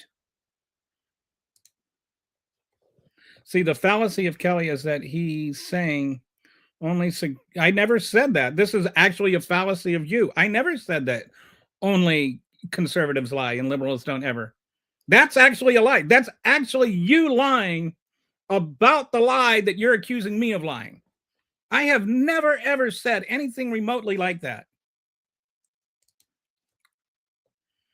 They all lie like crazy. Turn off the fake news. Can you actually substantiate that?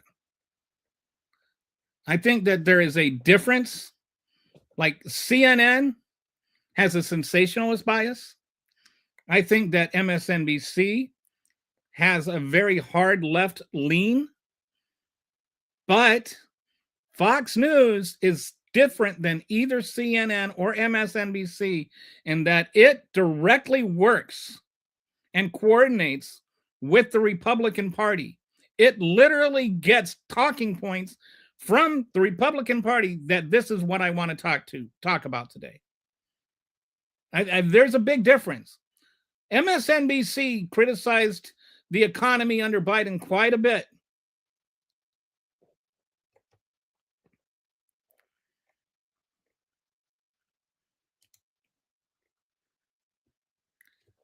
Trump, the PDF fraudster president, Adam, that Trump?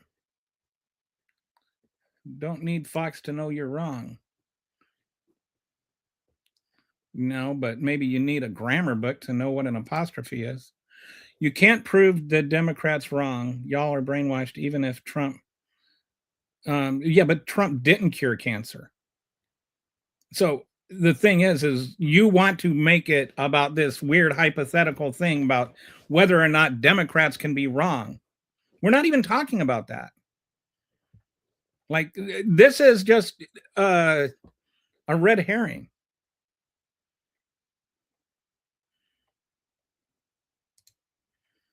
Shannon, haha. Man, MAGA is so diluted. I think you mean this is text to speech. DELUDED, diluted. like they are doing waffle pancakes discourse. I listen to Democrats who tell me what they are. Whatever, Adam. This is so now you're just into this whatever, like you can't say anything specific at this point. You're just like applesauce. There are sanctuary cities in red states, but Trump is more concerned about punishing blue states.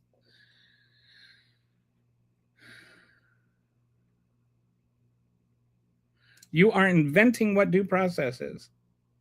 What? Nobody is inventing what due process. Okay, clarify for me, Adam. What is due process? And how are we inventing? What is our invention of what due process is? Please elaborate. Go ahead. Explain yourself. Obama didn't need to give due process considering the illegal immigrants who didn't receive due process were turned away at the border. There is a difference. Let me, I can't think of the word there. Okay.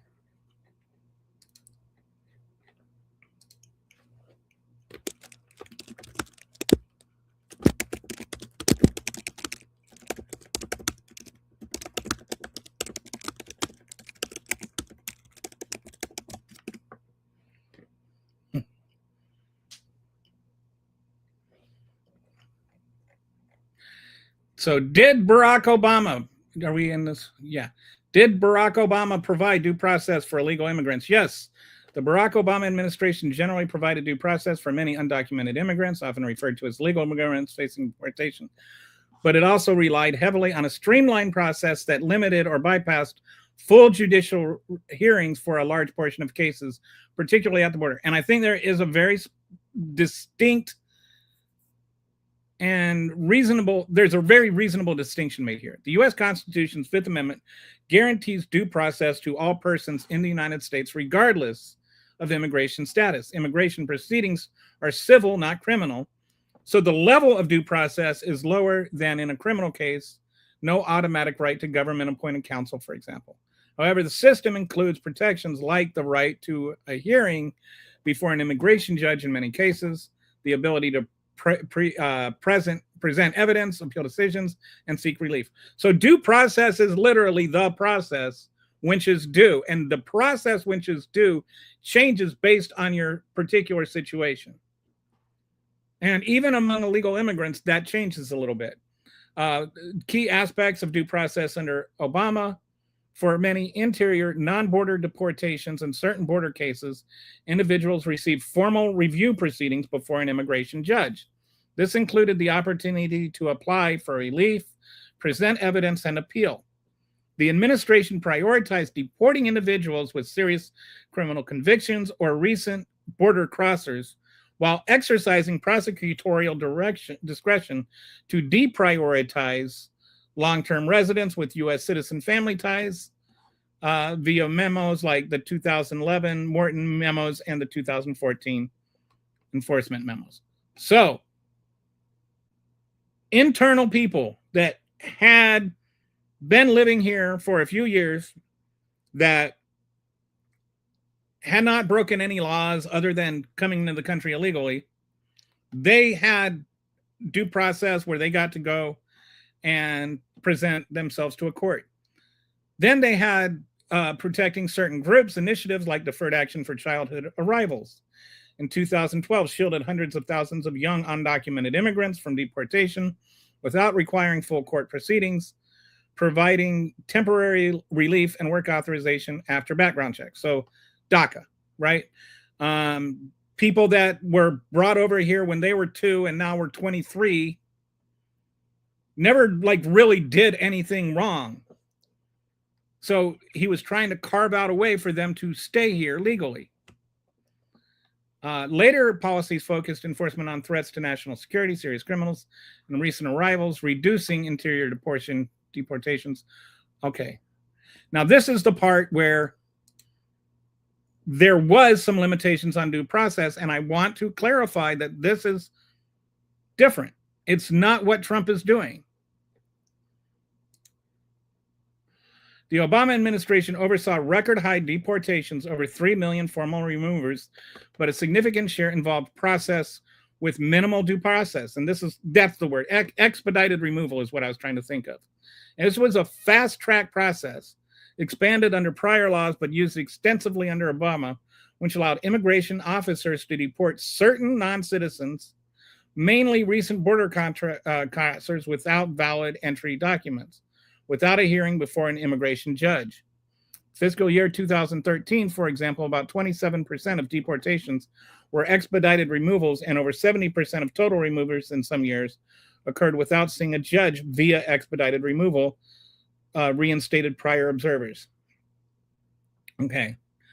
For people previously deported who re-entered illegally, prior orders could be reinstituted without a new hearing, and there was a rocket docket, what they called a rocket dockets for Central American families and children in response to the 2014 border surge, which I don't know if anybody remember, but there was a bunch of children that were coming over unaccompanied, and the administration accelerated hearings for some asylum seekers, raising concerns about inadequate time to find counsel or prepare claims.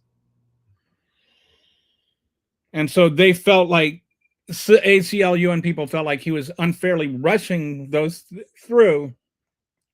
And I actually agree with that. But that's still different than what is happening now. So what qualified for expedited removal? I think there was a time frame. It only applied to like people. Okay. Expedited removal is a fast track deportation that allows immigration officers to order the removal of certain non-citizens without a hearing before an immigration judge. Core requirements: the person is inadmissible for fraud, willful misrepresentation of material fact, to procedure admission, or other, or for lacking a valid entry document. Sorry, I'm just skimming through this to find the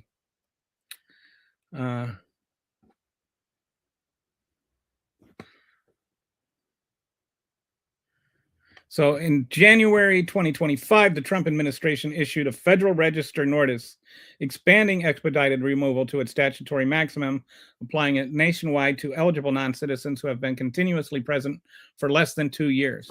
So what was the... Okay, so 14 days. There you go, up here, 14 days. It was 14 days, and Donald Trump changed it to 2 years. So yes, if you were caught coming over the border under Obama illegally, and you were here for like 5 hours, then they would do expedited removal. You didn't get to go see an immigration judge. If you came over and you didn't have any papers and anything like that, and you weren't requesting asylum, there wasn't like a court hearing. Donald Trump has changed that to 2 years. So I see a lot of people trying to equate these two things. And yes, people actually complained about it when Obama did it. The Republicans didn't, but a lot of Democrats actually did criticize Obama for it, and the ACLU did. So I'm just wondering, are you saying that Obama was okay doing that, or are you saying that Trump is? Or are you like defending Obama for doing that? I'm not being inconsistent. I don't think that Obama should have done that, but I think it's a different thing. I think it's more humane. I think it's more reasonable.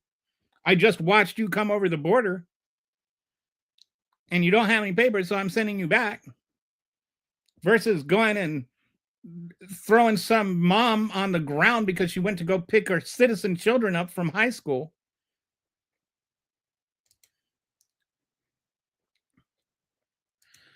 Thanks. I didn't mean to help, but I'm glad my comments helped ground you. I missed a good comment. Where's Patsy when I need her? Please explain what due process. Well, I just, okay, there. I hope that my explanation didn't go too far off into the woods. But this is what I mean. Like, we need to actually keep our conversations based in fact instead of just yelling talking points.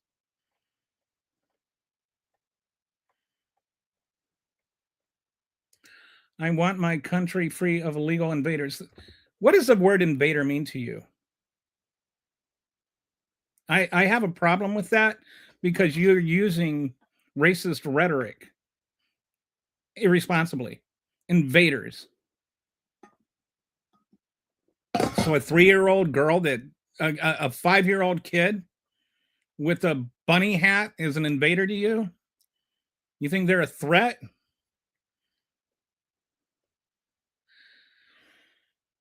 But again, this isn't even about illegal immigrants, just it's about the process they're being removed. It's about the violence of ICE. It's about the ending of our civil liberties.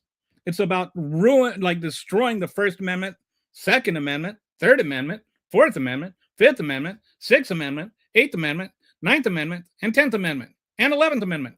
The only right that he hasn't gone after, and the 14th Amendment, by the way, the only right Trump hasn't gone after is the one that you can sue for over $20. Or if you sue for over $20, you get a jury. In Illinois, Pritzker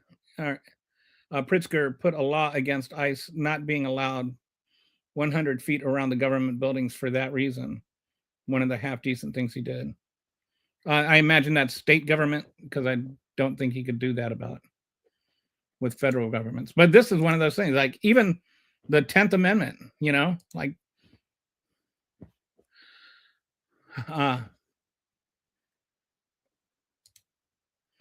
why just follow the law? Yeah, enter the.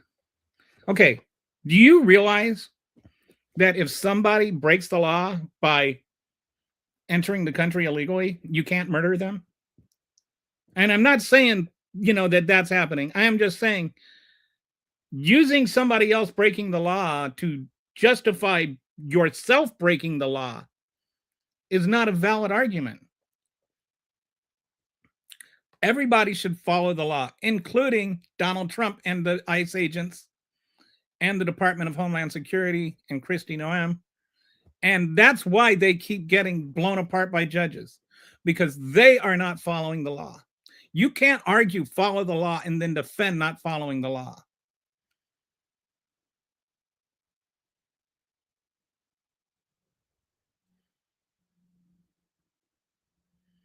I don't know what that means. It's 15 to 30 a day for a monitor. Oh, yeah. It's a lot cheaper for an ankle monitor, a lot cheaper. Am I that far behind? Oh, okay. Wow, I'm like 40 minutes behind. I can tell you what immigrants mean to me. I live in a small town in West Virginia, and we have a sizable Hispanic community, and they all work, including the women, and they fuel our local economy. The undocumented immigrants bring so much money to our economy. It's truly a thing that I wish the so-called liberal news would actually talk about more. I mean, I'm not. This one is okay. What is?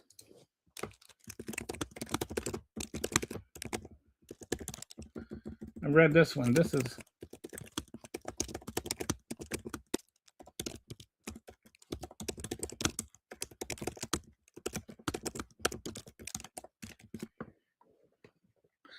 Like, people need to read more from most commonly referenced Wharton story study showing that undocumented migrants, also called unauthorized or illegal immigrants, help the U.S. economy is the Penn-Wharton budget model analysis from the University of Pennsylvania's Wharton School. This nonpartisan economic modeling group has produced several reports on immigration's fiscal and economic policies, often cited in debates.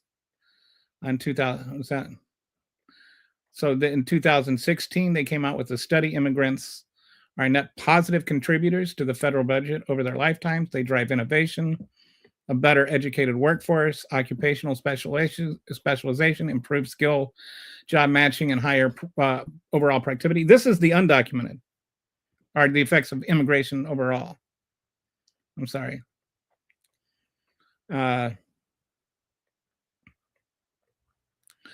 More recent analysis on July This is the one I was thinking of unauthorized immigrants, fiscal and economic effects. The model analyzes hypothetical deportation policies and findings. Undocumented immigrations disproportionately fill low-skilled jobs that are complementary to high-skilled authorized workers, supporting overall productivity and GDP. So when they're filling those jobs, that means that money is being is stimulating the local economy. That means that money is getting earned. That money is getting spent. That money is getting other jobs for other people. Like undocumented migrants eat.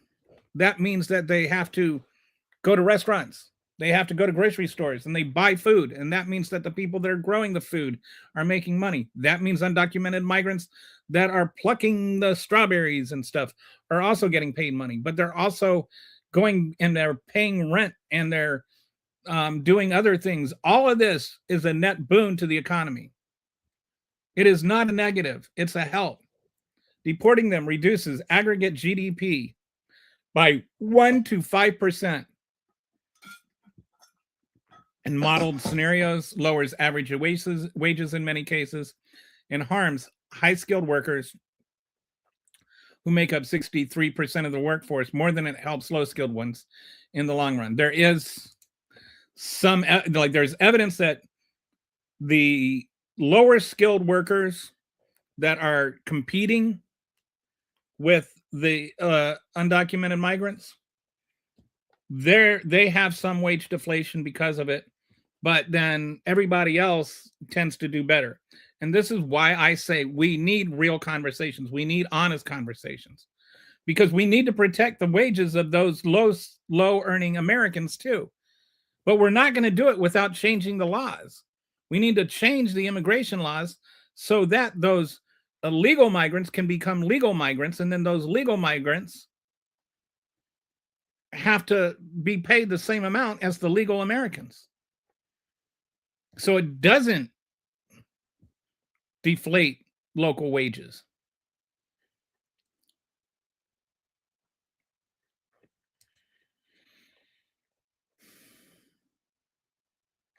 Anyway, can you give me a link to the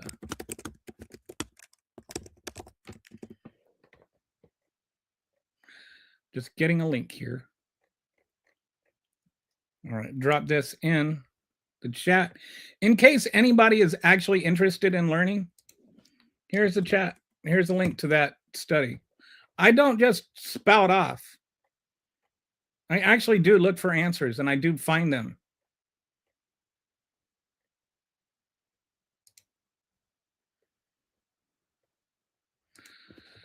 They are here illegally.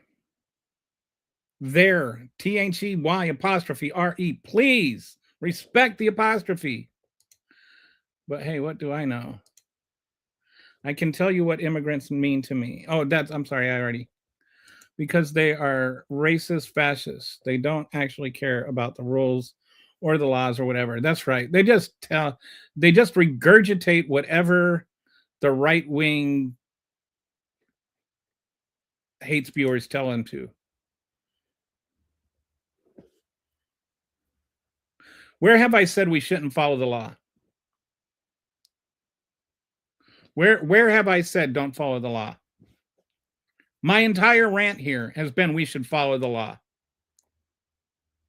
So why do you feel this need to keep coming back and saying this same fake thing?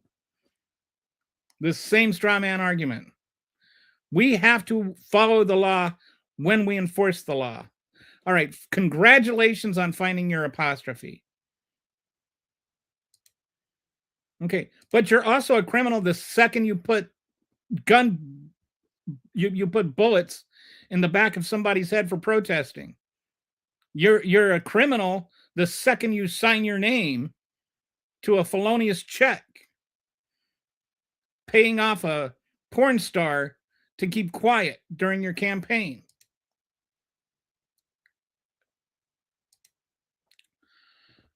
Liberal Trigger seems totally trustworthy.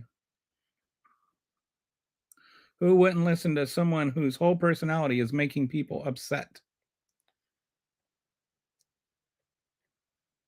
Bye bye fast. Guess that's the person you're saying that to the person who glad my okay.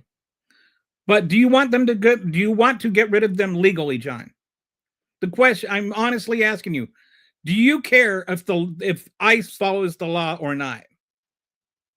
Because this conversation, as much as you're trying to make it about this, is not whether or not undocumented people should be here. The question is whether or not ICE agents should follow the law.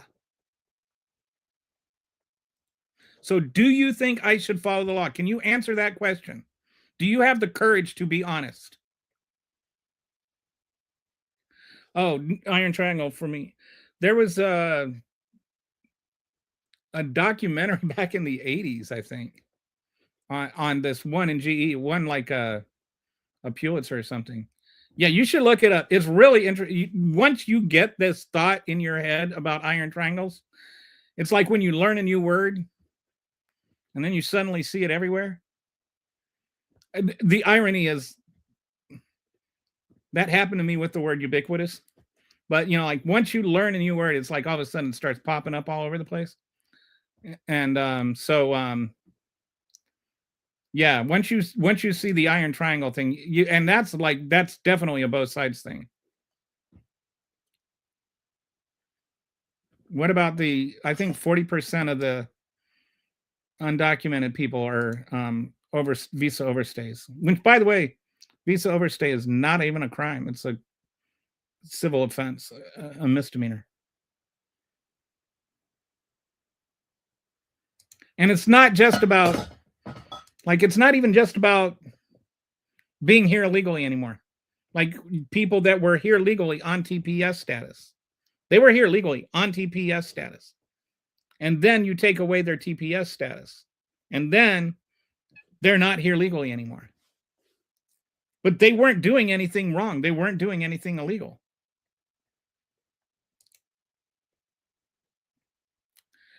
Yeah, I had a show last week where I went through meticulously showing over 154 items from the Trump administration that are fascist, based on the 12 tenets of fascism. So yeah, I'm sorry if it bothers you, MAGA, but yeah, Donald Trump is a fascist, and if you support Donald Trump, so are you. MAGA doesn't care about the death toll. They care about the death toll. For them, it's a goal. It's in the Constitution. Due process, I think. So they don't lose them like Biden did. You don't understand what that's all about, do you? The whole study I think you're referring to the study of the 300,000 or whatever that was, which, by the way, that was 2 years under Trump and 2 years under Biden, and they weren't really lost. That is a misrepresentation of what happened.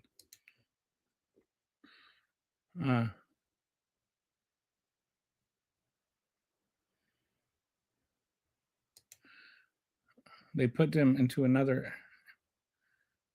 Oh yeah, you're talking about the concentration camps.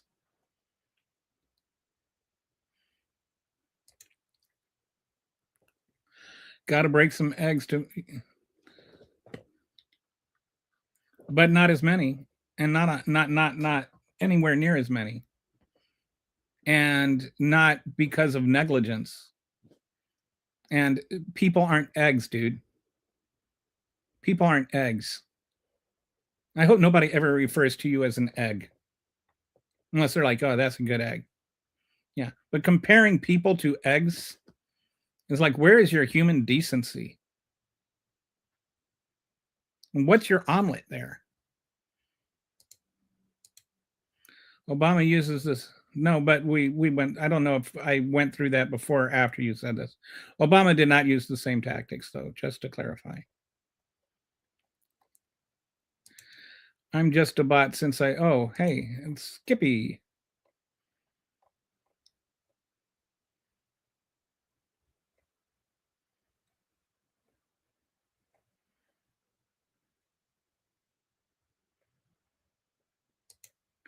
Can't get past the left-right divide.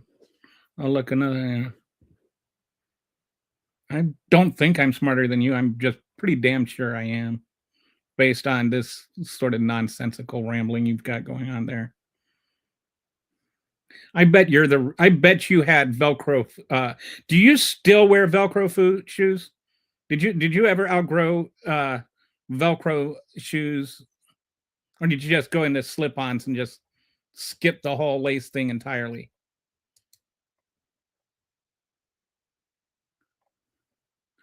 Actually, Dusty, Skippy is he is a guy that marched to the beat of his own drummer. I will say that. Whoa, if either of you are still here, 420.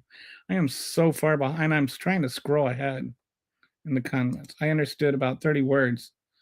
Bad Bunny is not my type of artist or his music, but I still thought it was nicely choreographed and it was a great show with a positive message.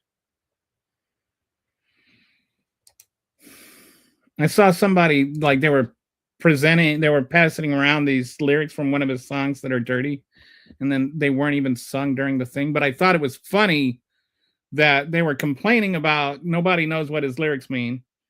So then they quoted some dirty lyrics from one of his songs as though like virtually everybody hasn't sung about sex at some point. And then Chris Rock is actually singing about pedophilia, and the song lyrics that they were accusing him of singing weren't even sung during the halftime show, which they would know if they spoke Spanish. Anyway.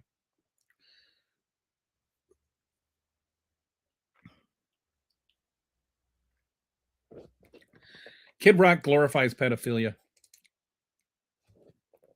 That like I'm usually cautious about saying stuff like that, but he literally has song lyrics about like if they're not statutory, you say they're statutory, I say they're mandatory, or something gross like that.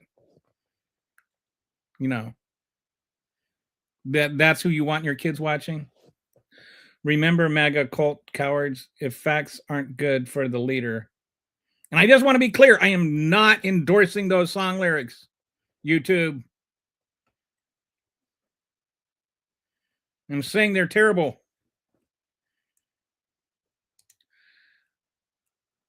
Well, that's what I find the links to. I'm sorry I don't know every single link off the top of my head. But yes, using Claude or AI to do research is perfectly valid. You can always go to the source material from the AI. Maybe you don't know how things work. Oh, you don't have every single government website memorized off the top of your head. By the way, I accurately quoted the law too, didn't I?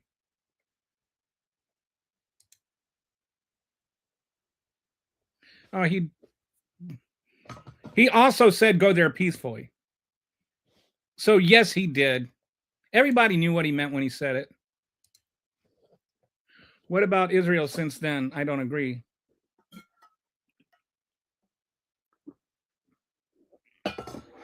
Don't know what. The next sentence he uttered was, yeah, that was his little way. That's his little disclaimer.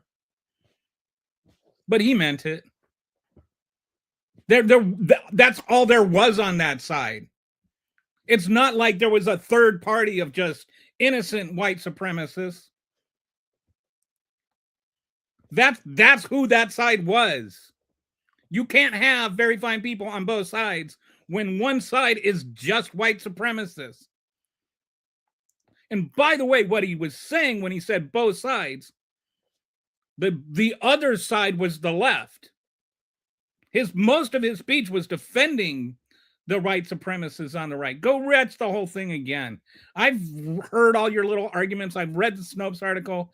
And that's what everybody misses, is that the original group he was talking about and defending were the white supremacists. This is just his mob talk of, I need to say this for the camera. But you know what I mean.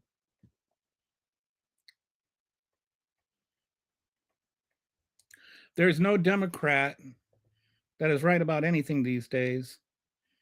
Okay, that's like really whatever.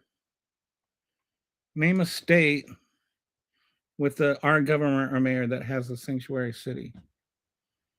You guys still don't understand what sanctuary cities are, do you? Okay.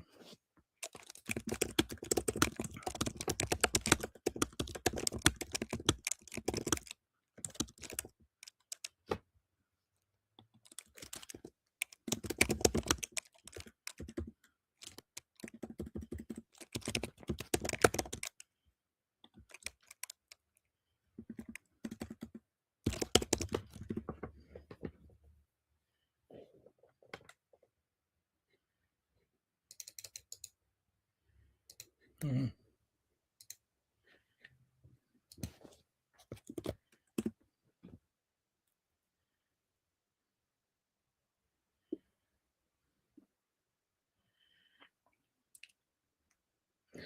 So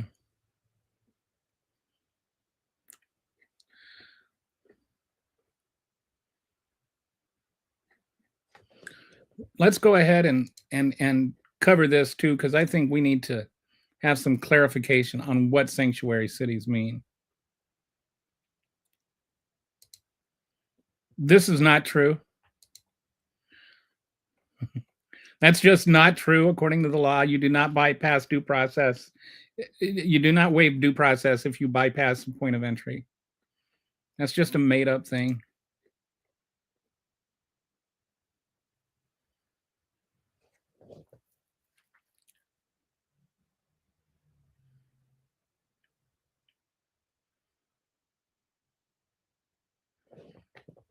Yes, there are sanctuary jurisdictions, primarily cities and counties in several Republican controlled or red states that are typically vote Republican in presidential elections or have Republican governors, or sanctuary policies at the state level are overwhelmingly found in Democrat. Okay. Utah, strongly Republican. Would you agree Utah is a red state? Listed as sanctuary state by FAIR in some reports due to policies that limit cooperation with ICE, such as restrictions on state resources for federal immigration enforcement. Other sources like CIS do not classify it as a full sanctuary state, but note local jurisdictions with such policies. Some reports also mention North Dakota in the list of sanctuary states, though this may stem from specific limited cooperation policies rather than a comprehensive statewide approach. Then you have some cities in red states: Atlanta, Columbia, DeKalb, Douglas counties in Georgia, Idaho, Power Country, Indiana, Lake Monroe, St. George, Joseph counties, 3 unnamed cities. So anyway, yeah, there's quite a list.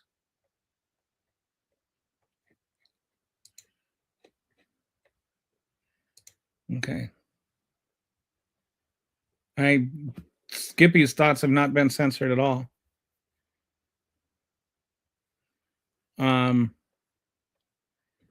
Skippy is never censored on here. Immigration is a civil matter, not a criminal matter. And there's a reason for that. Because if it were a criminal matter, then you would be turning up the volume on what due process means. They would be allowed a criminal trial with a lawyer and a real judge and everything.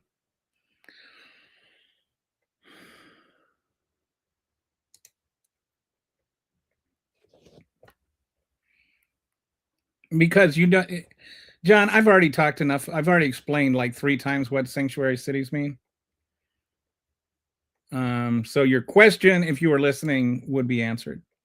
And if you weren't listening, I'm not going to explain it again so that you cannot listen again.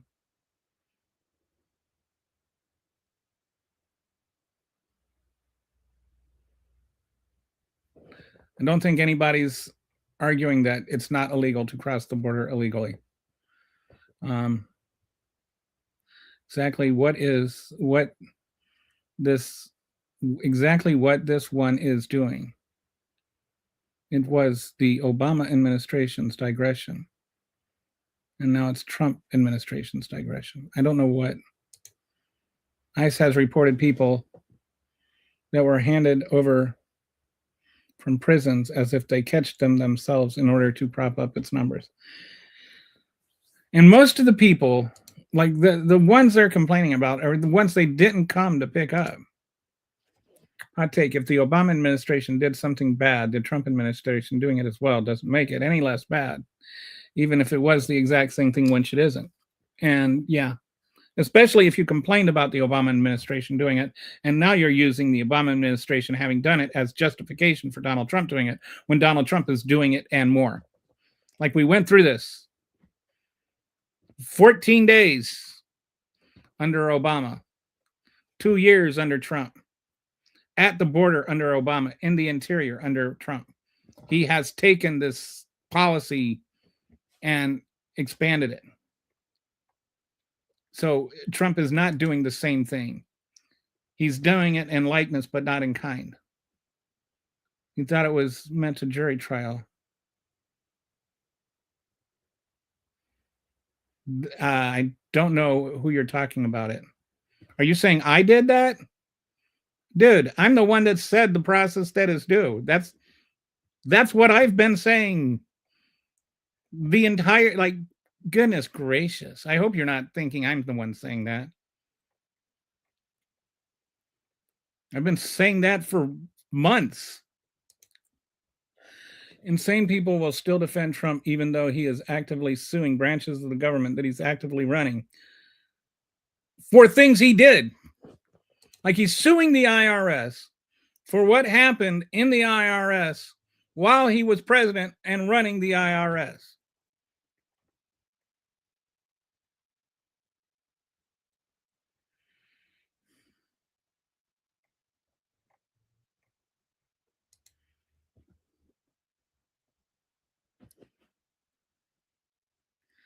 There are how many? There are just...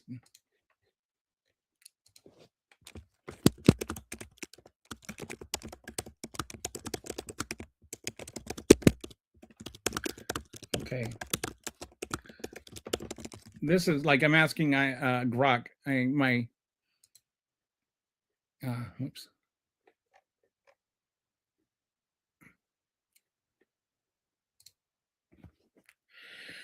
The reports from last year show that ICE is denying those processes and shipping them off. For example, Supreme Court ruled was, oh yeah, Kilmar Abrego Garcia. They shipped him off illegally without any due process, and he was required due process.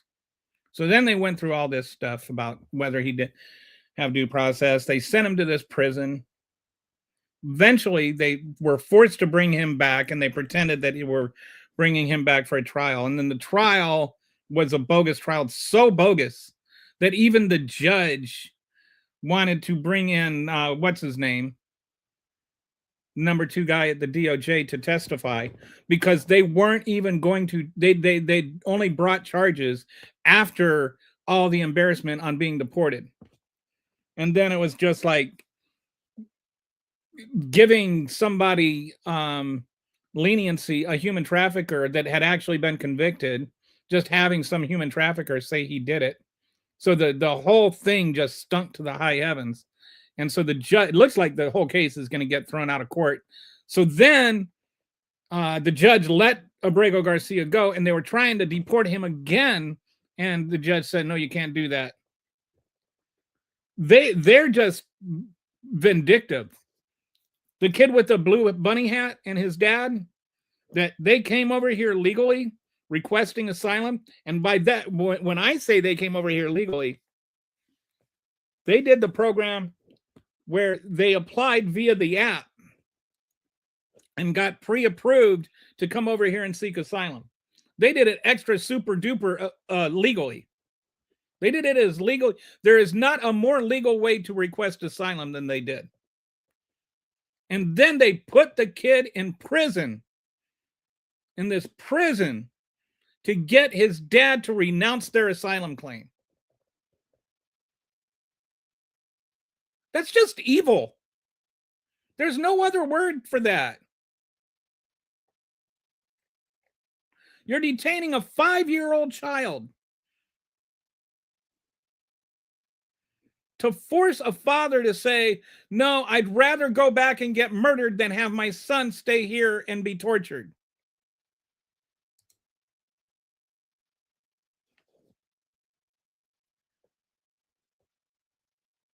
The federal government has authority on immigration per article.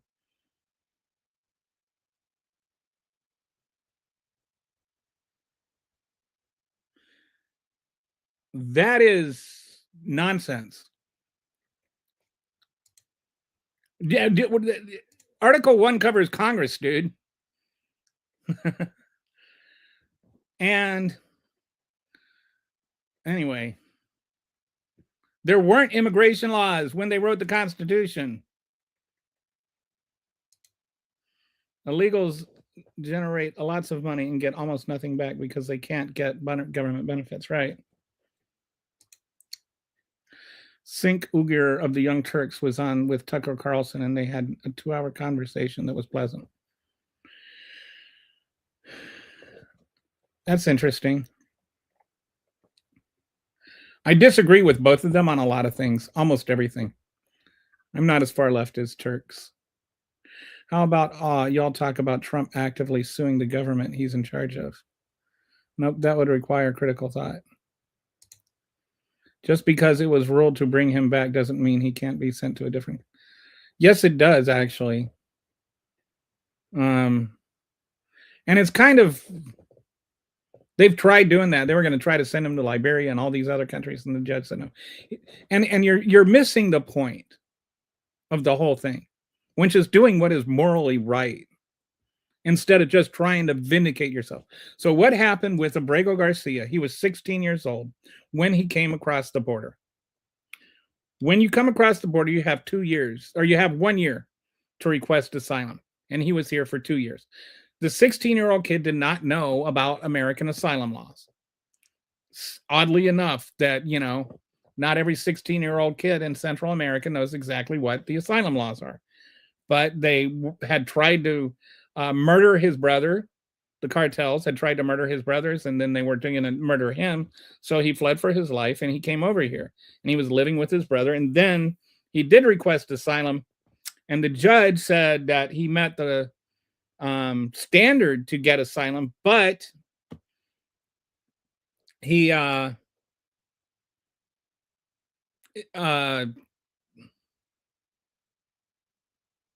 he met the standard to get asylum, but he had missed the deadline to request it, so he couldn't get asylum. But the judge said he could go and stay here legally. He was living here legally. He was working here legally. There were no deportation orders issued against him. That was a myth that the right wing had, disseminated. And then that was just never true. There was a bunch of other stuff that was never true about him. But no, they couldn't just deport him somewhere else, which is why when they tried doing that several times now, judges keep blocking it. But why? What did he do that was so wrong that has you so bothered?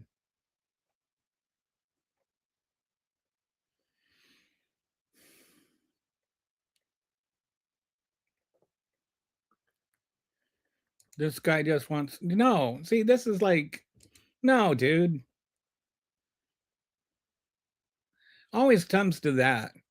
What do you have to be so stupid? Do you really think that's what I'm arguing for? Are you really that dishonest? I'm not arguing for slave labor.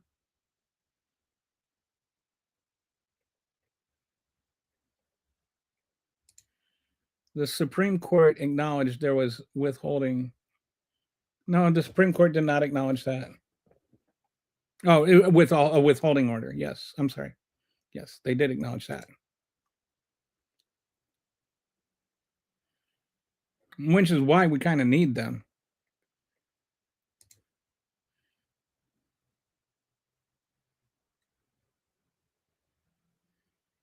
How is suing the branches and stealing money from tax?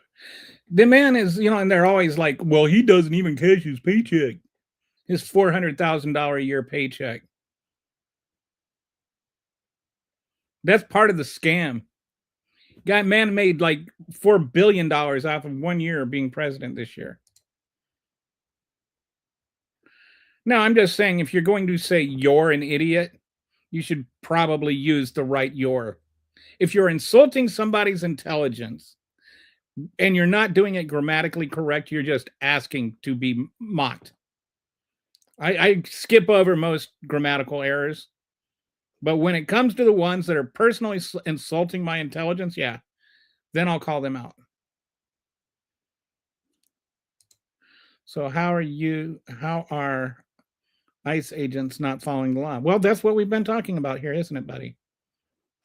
They are breaking into people's houses without judicial warrants. They're executing people on the streets.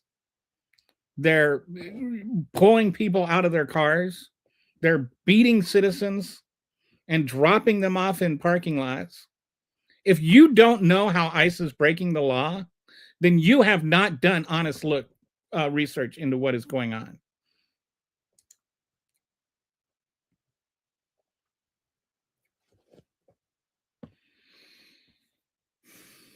No.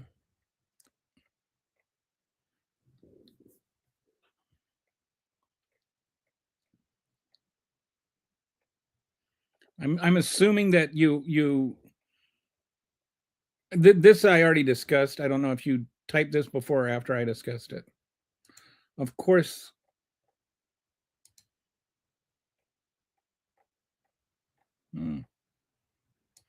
Sorry, Michigan leaders get caught tampering with votes. Nobody got caught tampering with votes in 2020. This is an intellectual challenge. It tries to be anyway. Most of the sanctuary cities aren't listed on the DOJ website, but New Orleans is. There's nothing wrong with being a sanctuary city, by the way. There's nothing illegal about it. All it is truly a 10th Amendment right. The federal government cannot tell state governments how to allocate their resources. That's it. Full stop. That is a federalist argument. This is why I say that Donald Trump is the rhino. No self-respecting Republican before Trump would have ever argued that the federal government can tell state governments how to spend their resources. Chat is sometimes one person trying to explain to another person in chat. Sometimes they're explaining a comment to you. You are often behind in chat, leading to your confusion when reading comments. I agree with this. I normally have a moderator, but she is not available today, and she helps star some of the comments and comb through the sanity. The problem is that if I have some people that feel like if I don't read their comment, then I'm censoring them. And so I try to go through them all, but then you got to answer each one, and they come up faster than I can go through them. The administration was trying to make an example of how tough they were with the Abrego Garcia. And they didn't like getting embarrassed. They got caught with egg on their face, and so they had to be hateful about it.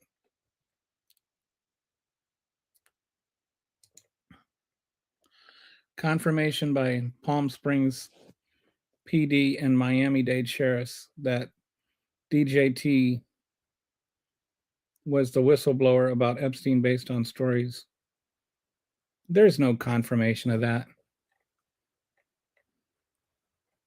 It's not even true.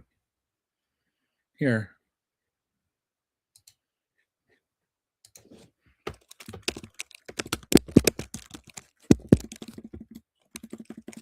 Is there any evidence that Donald Trump blew the whistle on Epstein?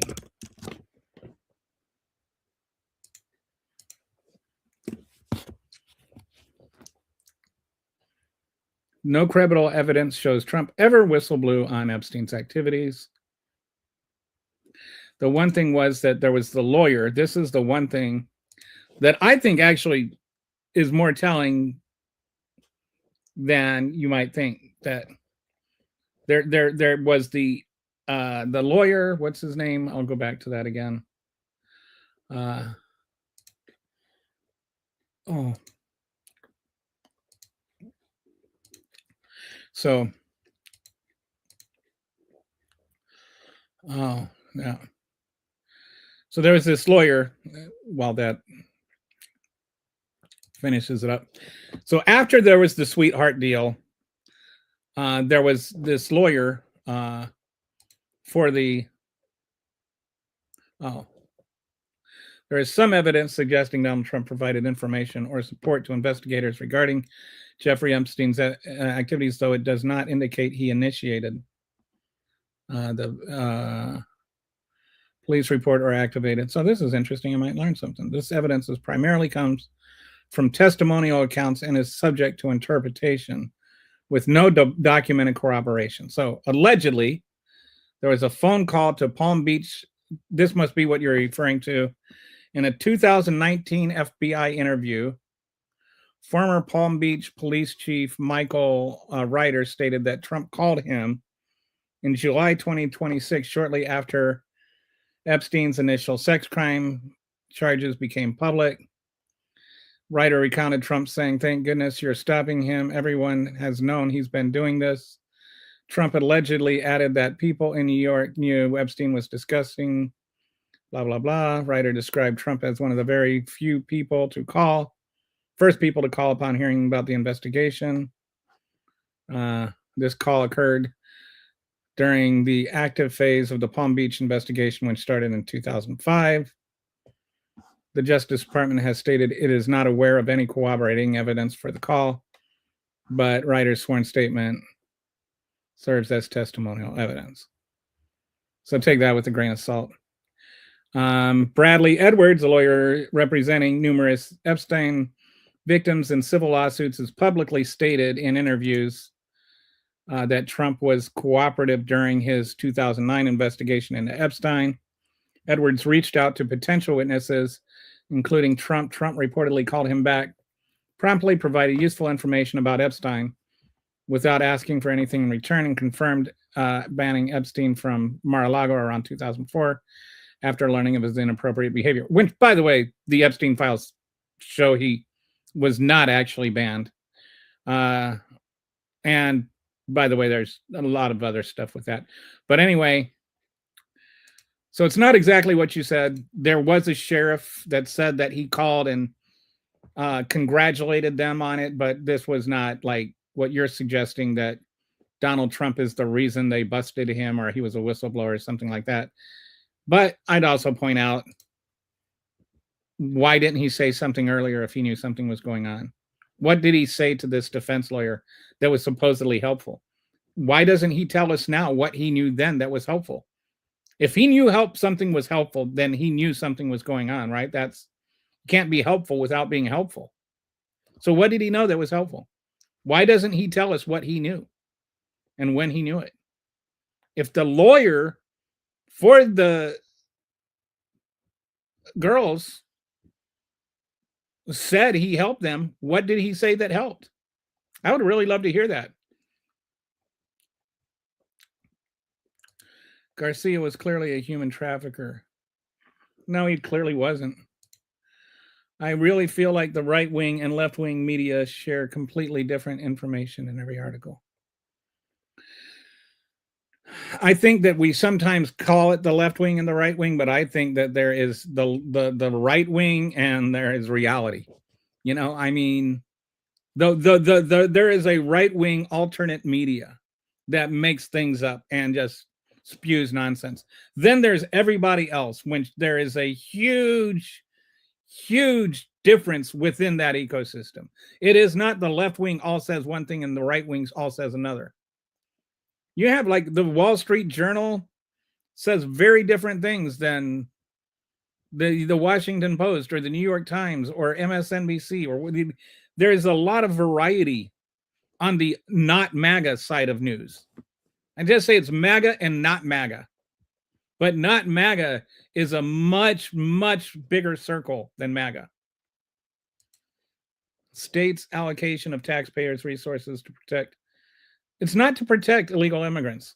It's to not spend money going after immigrants who aren't doing anything. It's not about how they're not spending money. It's their how they choose to spend their money, how they prioritize things. That is like literally what states' rights is all about.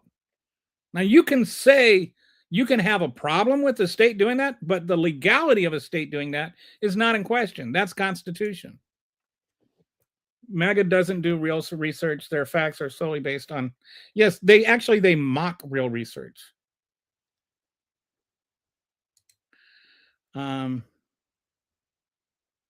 Okay, I worded that way on purpose. I actually don't think there's a left-wing media. There is a bit of a left-wing media, I'd say, but not in the same sense. Like not Raw Story, but there's some pretty far left stuff where I have to like take everything that I hear from there with a grain of salt. Like I try to go to source material as much as possible. Yes, Russia really happened, dude. It's easier to fool someone than to explain them they've been fooled.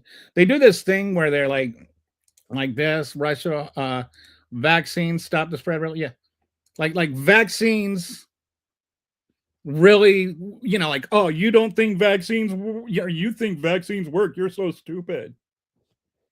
Oh, you don't think that, you still think Russia meddled in the election, you're so stupid. Like that, they steep in their nonsense for so long that even after it's been debunked over and over and over again, they still just, if you do not taste like their vaccine, like their nonsense, then you taste wrong to them. They don't know how to distinguish between truth and reality. Yes, Russia interfered with the 2016 election. And yes, Donald Trump and his campaign repeatedly met with people in the Trump administration who were trying to meddle in the election. Those are facts that are in the Senate report that was a Republican-led report.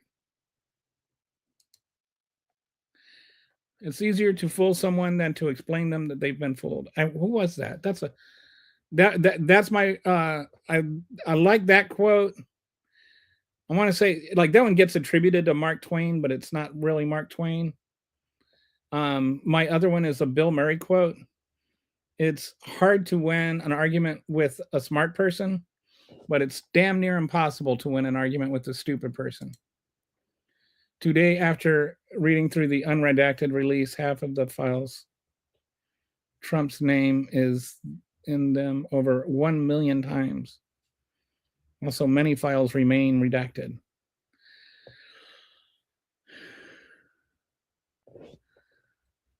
I'll have to confirm that. That's the second time I've heard that, but I haven't.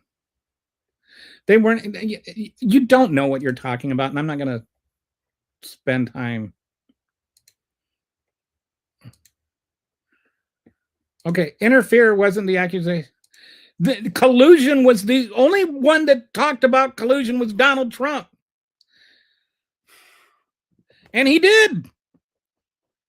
He met with Russia to get leaked his campaign met with Hillary Clinton or with people from Russia to get leaked campaign emails or to get linked emails. He literally did that. Now, they told us that they didn't have anything, but we know for a fact that they met for that purpose. That's not a dispute. Oh, they just wanted to talk about adoption once we got there. But we saw the emails between Junior and them. We know what happened.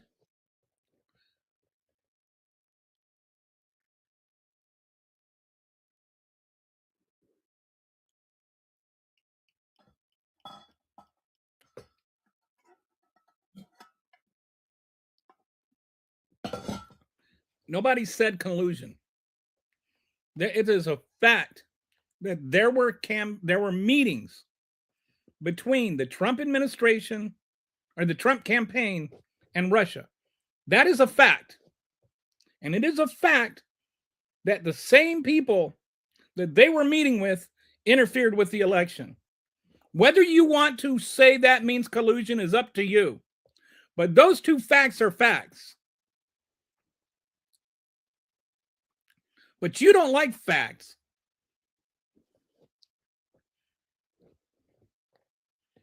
All right.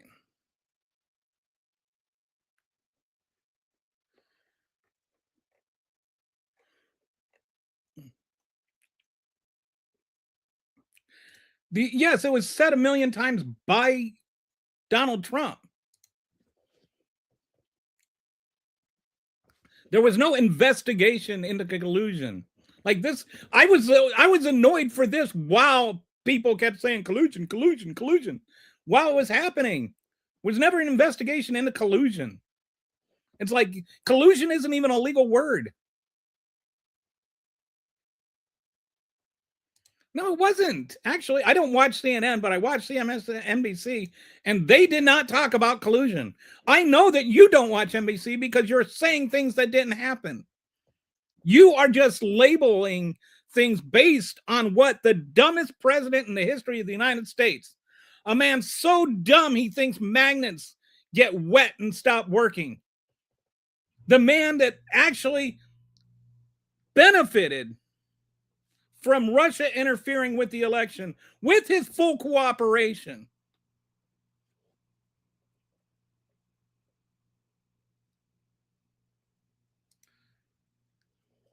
The Mueller report, read it. Read it. See, that's the problem. You guys don't read things. You just say things. I read the Mueller report. There is all kinds of meetings between Trump and between the Trump campaign and people that were interfering from the Russian side. There was all kinds of coordination going on. Now, he said that he couldn't prove collusion beyond a shadow of a doubt or cooperation. But he also said if there weren't any crimes, if I didn't think there weren't any crimes, I would have said so. You guys never read the Mueller report. I did. No, I'm not going to calm down. I'll ban your stupid sorry butt before I calm down. It's also a fact that they tried to pressure the president of Ukraine to make up lies about exchange. Yes, about Biden. And yeah, you know what else? Donald Trump tried to overthrow the country. He threw an insurrection party. He watched people beat cops nearly to death and rewound to watch his favorite parts again and again live instead of calling the National Guard. And you know what else? Nancy Pelosi doesn't run the National Guard in D.C. And you know what else? Masks work. And you know what else? Vaccines save lives. You guys and your stupid conspiracy theories, it's not even like they're good conspiracy theories. It's like you just double down on the stupidest possible talking point, and then you marinate in it so long that you can never, ever get the stupid out of your brain. All right, time to...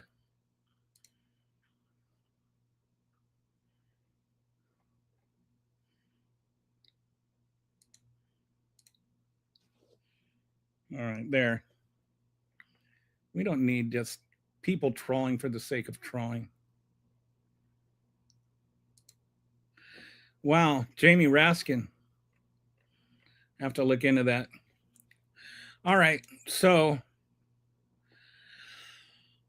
what a day. I did not even want to do this show today because I just get so tired of the stupid. Do you guys ever get tired of the stupid, or am I alone?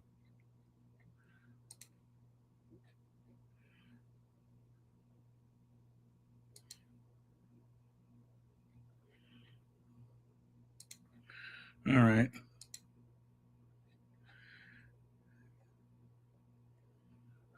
I'm convinced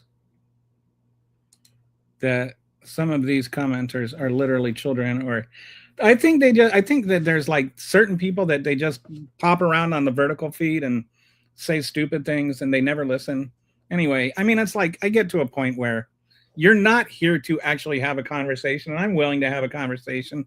I'm willing to listen to people and but if you're just here to troll and argue, then get the fornication off my channel. So anyway, they're gone. Can you name the three branches of government? Yes, the executive, the legislative, and the judicial. The executive branch or the legislative branch writes the laws, makes the laws. The executive branch enforces the law. The judicial branch reviews the laws. They are each separate and co-equal branches of government, unlike what Donald Trump would have you believe. Is there anything else you'd like to know? Another thing I don't understand is why some people enjoy making other people angry so much. Because they have no lives.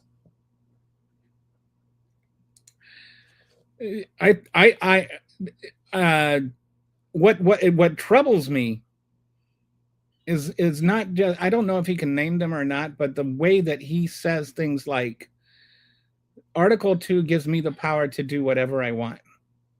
Or when he talks about judges that were named by presidents other than him, and he calls them liberal activist judges, as though only the judges that agree with him actually are allowed to be judges. Like the idea that he has anything other than absolute power to do whatever he wants, which is a quote. He said, I can do whatever I want. That's not me being hyperbolic.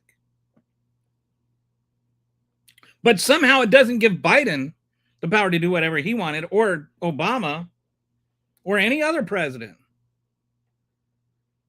And so, like, they deny court orders. They write laws basically for themselves. They redecide how congressionally allocated money is spent. They do things that are, just trampling the actual means of making laws in the Constitution. And they also are, as I said before, stomping all over our constitutional rights while they do it. Because their children can't make prank calls to businesses anymore, thanks to caller ID. When I was in junior high, my big prank call was I was looking up a name of a friend, and I came across a Howard Cunningham that lived in Grand Forks, North Dakota with me. And so I just had to do it. I called, and some woman answered the phone, and I said, can I talk to Richie? And she's like, Richie? I'm like, yeah. Richie Cunningham? This is Howard Cunningham's residence, right? Is Richie Cunningham there? And she just lost it. She thought that was, I don't know if she knew I was doing a prank call or if she thought I was like honestly confused. But anyway, she did think it was funny. Can you say anything without Donald Trump in your breath so you don't see Trump taking down the old guard of fraud and corruption? He definitely doesn't understand how the branches work in a functional government. I don't think he understands anything about a functional government.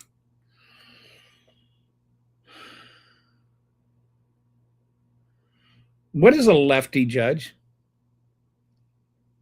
I mean, Mitch McConnell got as many righty judges as he could get confirmed. And you act like what does all that mean? It's like Donald Trump is sitting there. He's literally letting the Federalist Society choose his judges for him. How many?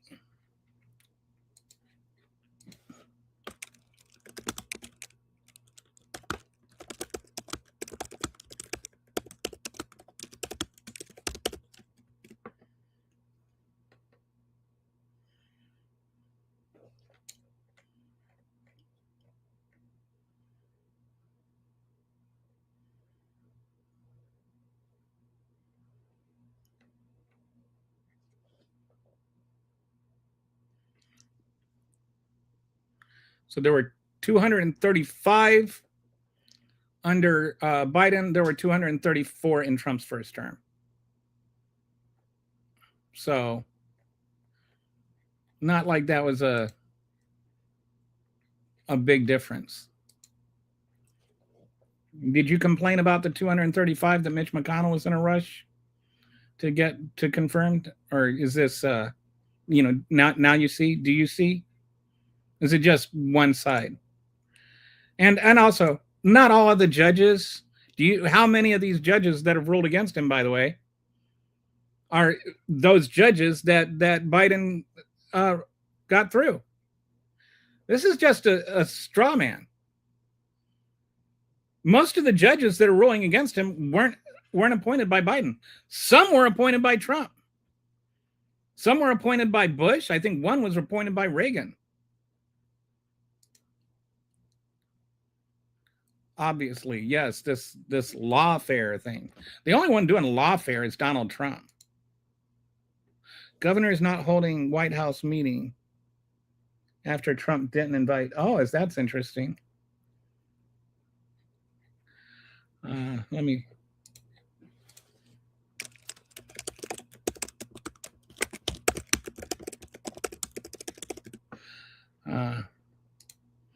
So yeah. Governors won't hold Trump meeting after only Republicans invited. The National Governors Association has canceled its White House meeting. And this is exactly what I'm referring to. This is great. Thank you for bringing this up. The Republicans have literally kind of carved out this notion that only Republicans are allowed to have a say in what the government happens in the government anymore. Like, Democrats are not somebody to be worked with. Democrats are just, they don't have any right to have any say in anything at all. They can't offer any amendments on bills or any, like, it's just, it is 100% the enemy. And it's not even just Democrats versus Republicans.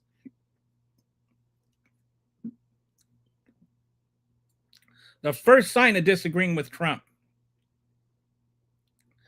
and you get ousted. Marjorie Taylor Greene, who I think we can all agree is not a liberal, decided that she was going to stand up for victims of rape. And Donald Trump basically had her cast out of the Republican Party and Congress. I mean, sure, voluntarily and everything, but she's gone because she decided one time to stand up to Trump in favor of raped girls. Trump doesn't understand any of the executive orders he signs. Anytime he has a press conference where he signs them, they are put in front of him. And somebody explains to them, and he just sits there and looks at them with this blank, slack-jawed look on his face and like drool coming out of his left cheek. And he has no idea at all what they're talking about. He doesn't ask any follow-up questions. I have to wonder why he doesn't know what he's signing before they sign it. Why doesn't he explain to the press what he's signing? How about that? He is an auto pen. All their talk about auto pen, Donald Trump is an auto pen. Judges are supposed to base, yes, they are they are basing their decisions on law, not politics. That is exactly what they are doing. And that's why you will never hear when they talk about this was just an activist judge. You'll never hear them, the Trump administration, react according to the law. The Trump administration reacts according to politics, not law.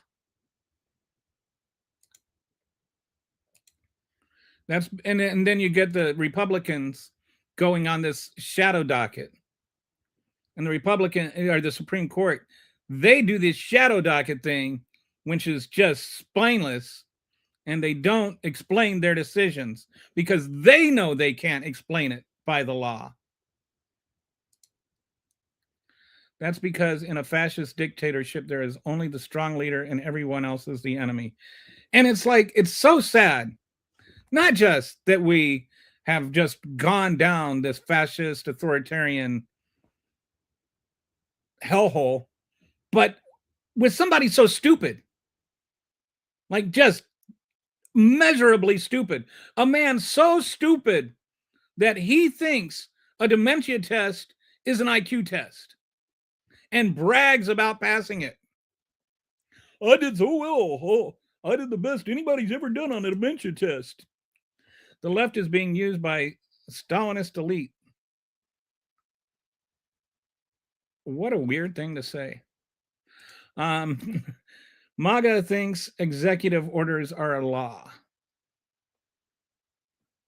Unless Joe Biden signed them. Lefty activist judges, like, she's not a lefty activist judge, she's a Supreme Court justice.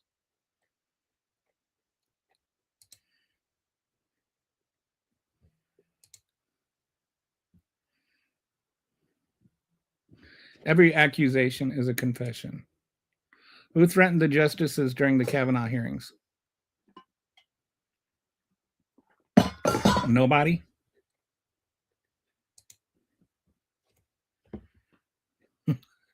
Did anybody, what is it? I don't know.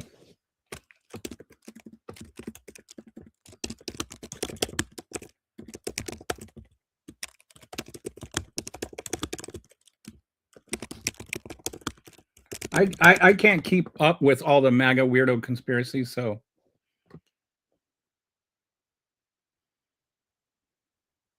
I don't know what you're talking about.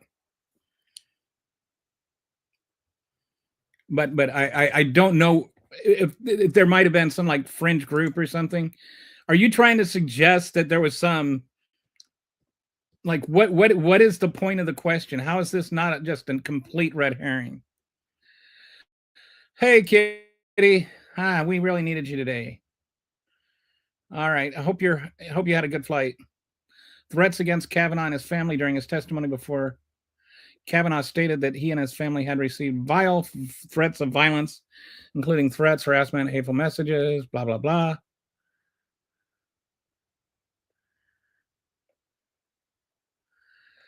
So what you had is Brett Kavanaugh saying that he got some threats and harassment, and his family did. I don't know what, people that did that were bad. I don't think that we can indict the entire left or Democratic Party of it. I've had people call me and send me a text message saying that they were on the way to rape my wife and kill my dog and me. Like, are you okay with that? It's like, just,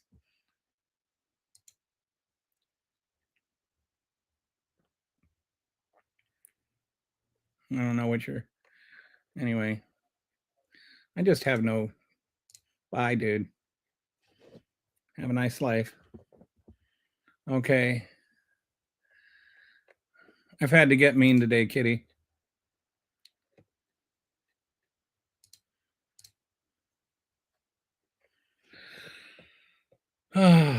So let's go back here. Did you hear about this one, Kitty? They canceled the National Governor Association. The yearly meeting is traditionally bipartisan and offers a chance for state leaders to convene with one another and the president. Because NGA's mission is to represent all 55 governors, the association is no longer the association is no longer serving as the facilitator for that event, and it is no longer included in our official program. Oklahoma Governor Kevin Stitt wrote in a Monday letter announcing plans to forego the meeting, according to the Associated Press. Stitt said the Trump administration's decision to exclude Democratic governors would not divide the association. Holy crap. He got the Republican governor of Oklahoma. The Republican governor of Oklahoma to do this. I can't even think of how much more Republican you can get than that. That's pretty darn Republican. What did this was, I think, if I remember right, Oklahoma was the only state in the country, in the whole country, where every single county went to Trump. What was the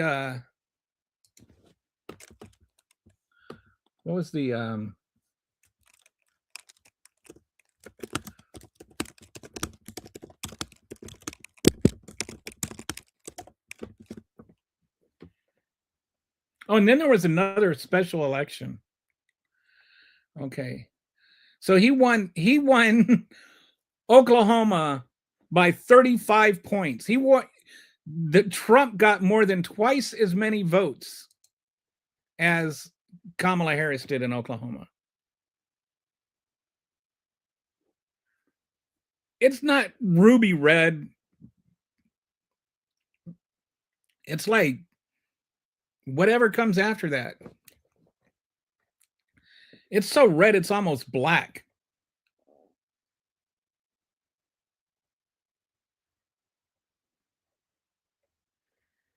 Yeah, so this is somebody else was pointing out. So a lot happening overseas. The Euro and Middle Eastern news is a buzz.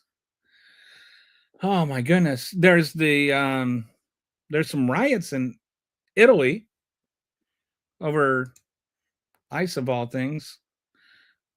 Oklahoma has a total population of like 19 million people. They had so about 1.5 million people voted, and about a million of them, a little over a million, voted for Trump. 499,599 voted for Harris. 30,000 voted for other. Total of 1.566 million votes. Okay, which state?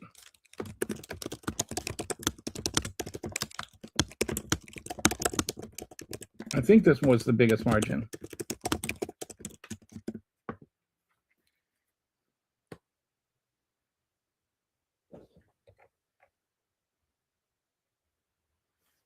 Oh, Wyoming percentage-wise, 71.6% of Wyoming. Oklahoma was third, right behind North Dakota and West Virginia. Or fourth. Wyoming, West Virginia, North Dakota, Oklahoma. But I think that's the one where he won every single county. And then, so you've confirmed this. I'd heard about. I saw this on Twitter right before the show. Didn't have a chance to look into it, and then somebody else mentioned it on the show. So he's in there over 1 million times. That's like, you've got to try to do that. Nebraska gave up their voter registration rolls. Yes, a red state just giving away their voter registration. You think that they would have given their voter registration rolls to Biden?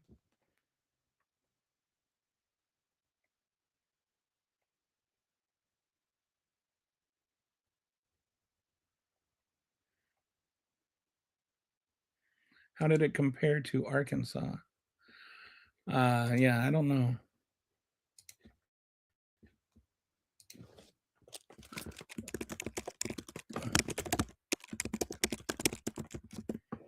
Yeah, Arkansas, like people forget Arkansas. Clinton won Arkansas. Wasn't that long ago. Well, maybe it was that long ago. Maybe I'm just that old. 30.64 percentage points. But, there was another.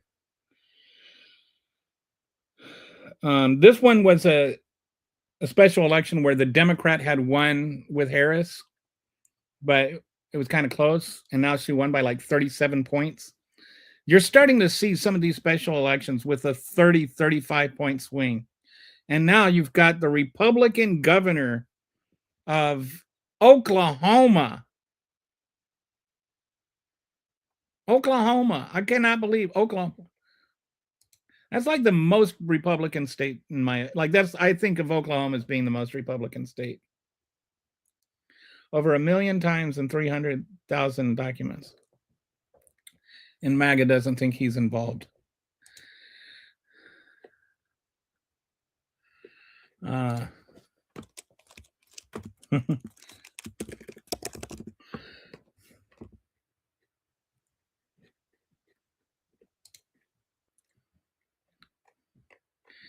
So Kitty was asking me how I was handling the trolls today. It's a good thing my wife wasn't in here.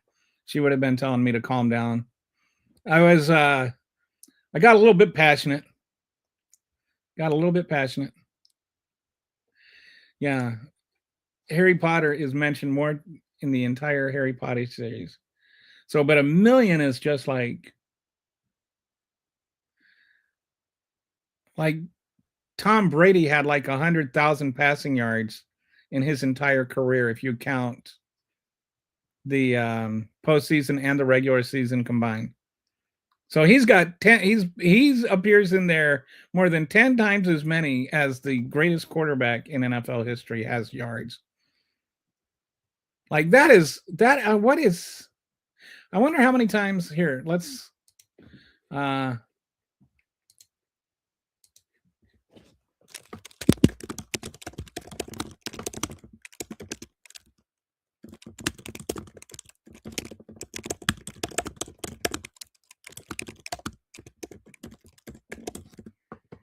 So I'm looking up how many times does God's name appear in the Bible in any form.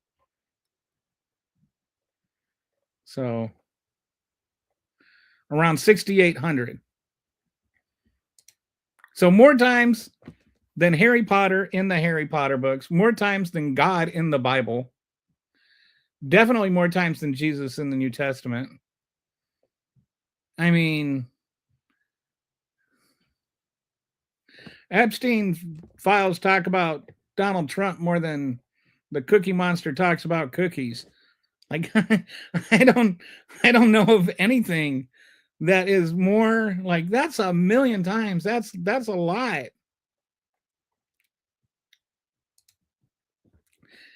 I saw you appear and disappear, and then I saw your message, and so I was like, Kitty tried to, she's a hero. She tried on the plane, but anyway, I saw you briefly appear, and I was like, oh good, she's here, and then I was like, oh no, she's gone. Over 1 million times. What is like? Trump has mentioned more than there are words in the Bible. That's awesome. Trump is mentioned more in the Epstein files than there are words in the Bible. Around 800,000 words in the Bible. Regardless of politics or opinions, trolls are good for your channel. The name of the game is visibility. Yeah, we try to strike a balance. We're trying to figure out the balance. Like I like engagement, and I like conversation, and I like debate. But sometimes people don't want to just be distracted by trolls and everything going down, like the troll arguments. And and so it's like sometimes you lose people that are there for a real honest conversation because they get too hammered by they just get too sick of the trolls. So I try to find a balance. Yeah, I thought it was 38,000 was the last I heard too. And Harry Potter was mentioned only 19,000 times. Guess I was mistaken. Yeah, the 19,000 is right. So it'd be interesting to figure out like what are some other books like that have a bunch, like Randall Thor in the Wheel of Time series, and like add them all together. You'd have to add a lot of names and a lot of books.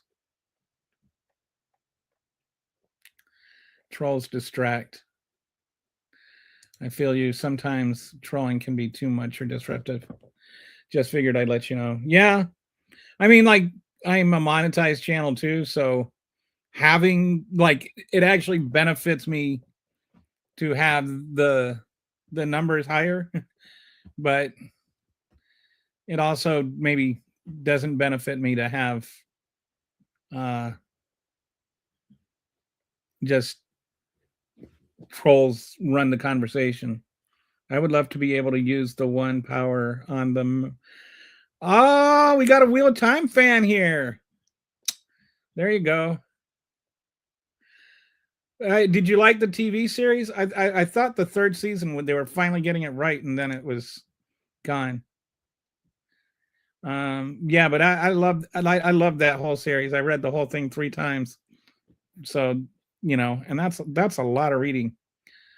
I'd rather have what I loved about the Wheel of Time series, since you know I can never talk to anybody about this, as that the women characters were not just existing in the platform of how they're around men, you know, but they also he didn't avoid the love stories and stuff. So, like Perrin and what's her name, Faye, right? Is that her name?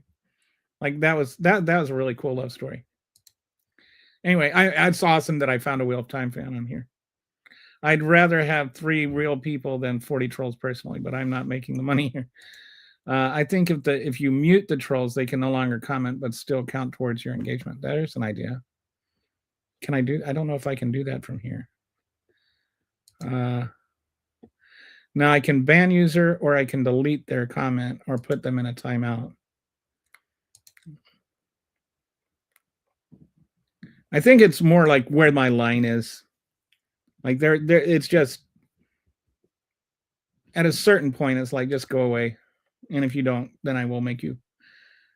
The adaptation was horrible. Yeah, the 3rd season I started to get. I mean, but they messed up a lot of stuff. Like some people were complaining about like the race stuff, and I was like fine with that. But like some of the stories they changed, like Perrin having another wife. I have no idea why they felt like that was necessary. Then the like they made men way too old. Hi, I'm back. Rainbow, buddy, how you doing? My second favorite kitty. Hey, and there's the herbs. Boy, it's like we got the whole crew coming together. We got both kitties and the herb. Failed, that's her name. Every page in the Epstein files is labeled as a Trump page. No wonder. And you know what? That's not even counting the other half. The half that they're hiding from us. Like there's only like the 3 million pages. He appears on 1 million of them. How many more times is he? Like, oh my goodness. Like just to read the pages that he has his name on is going to take a century. Censorship, how Israeli of you.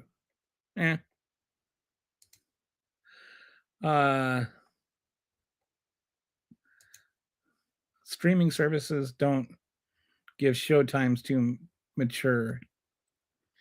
Their algorithm has them cancel shows before they ever really get going. Yeah, the show could have worked given a little time. As I think that, like, I felt like the 3rd season, they were finally starting to like hit the feeling of it. Like Matt was starting to get his memories and stuff. And anyway, well, I wish I could do it. If I did the thing, then I would try and go as much by the book as possible. Yeah, the Lord of the Rings one was bad too. Sometimes it's just hard. I read an article one time. I'm one of my favorite Stephen King books was what is it, the Bubble or whatever.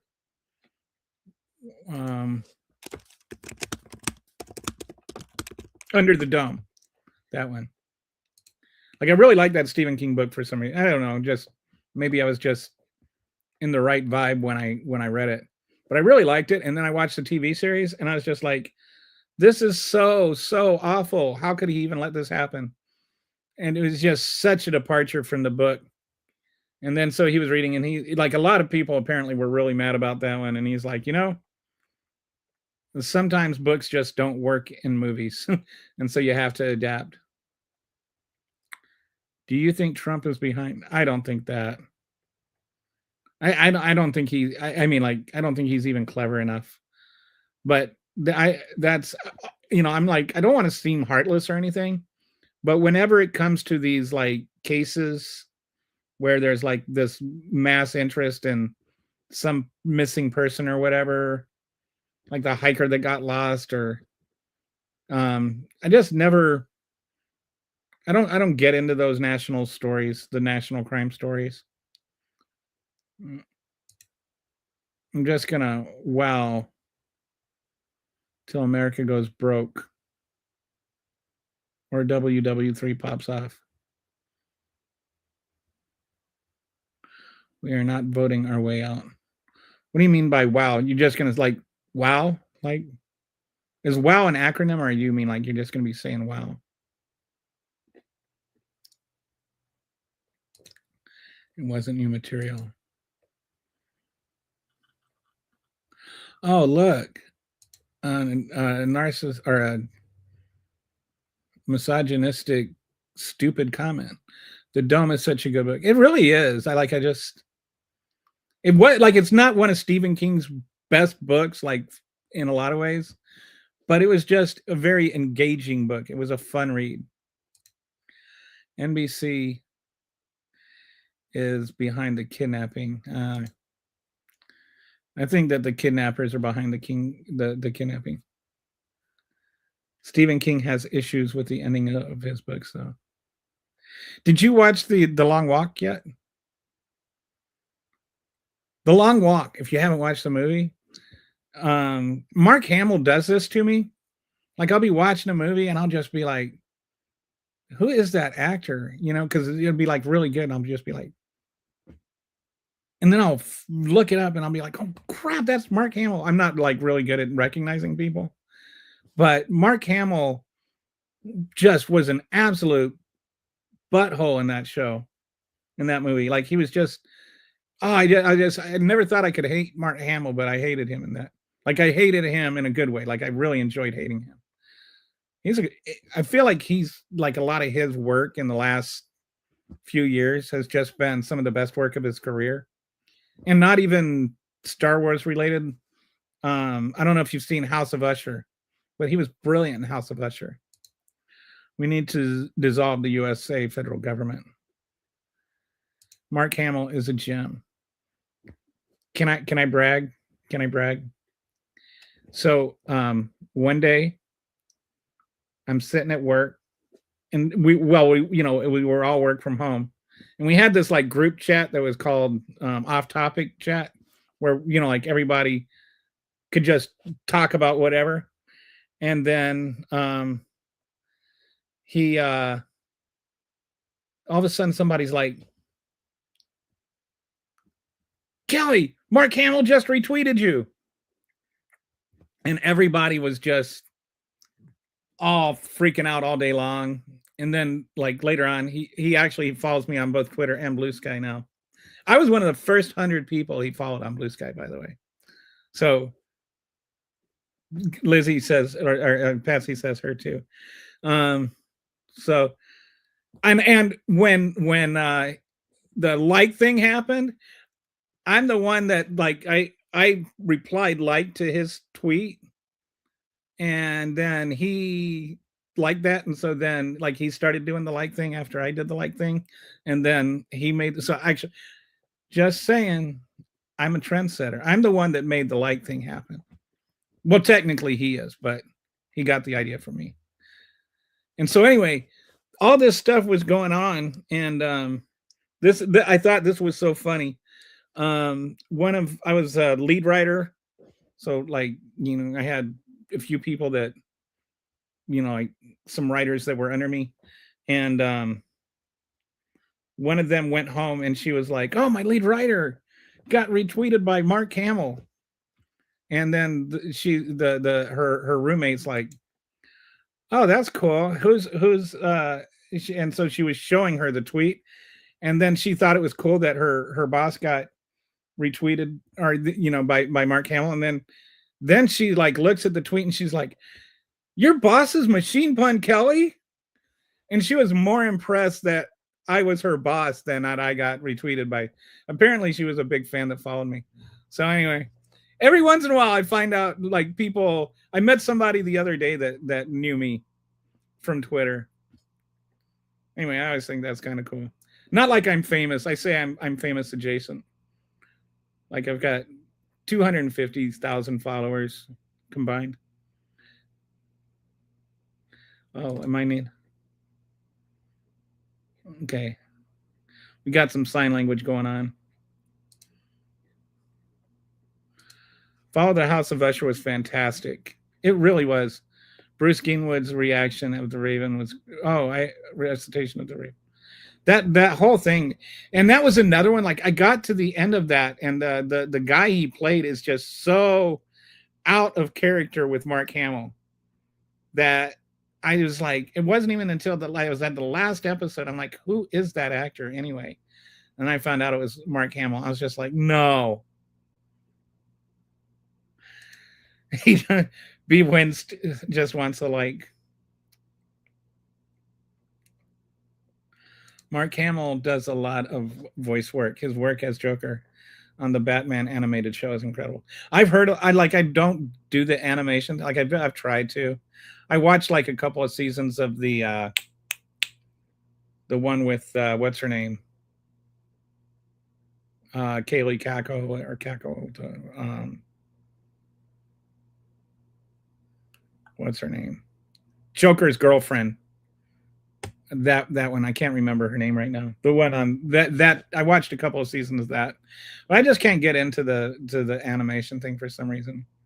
I did get into it, but I just stopped watching it after I got up. And Harley, yes. Who is the best Harley?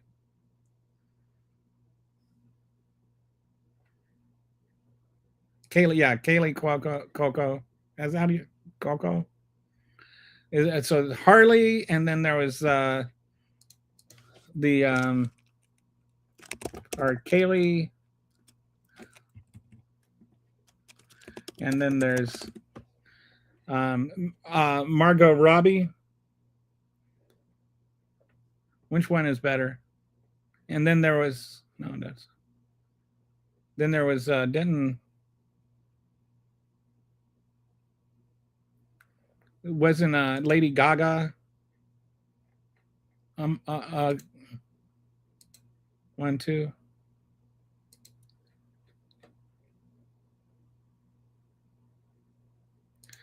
The Bruce Timm series was best.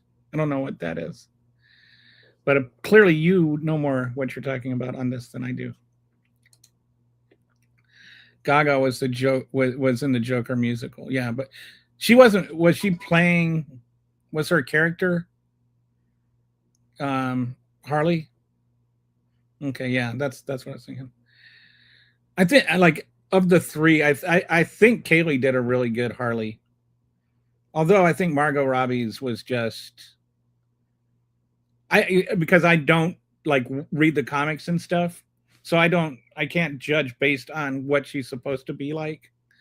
I think Margot Robbie's character for the movies is the most fun, the most interesting.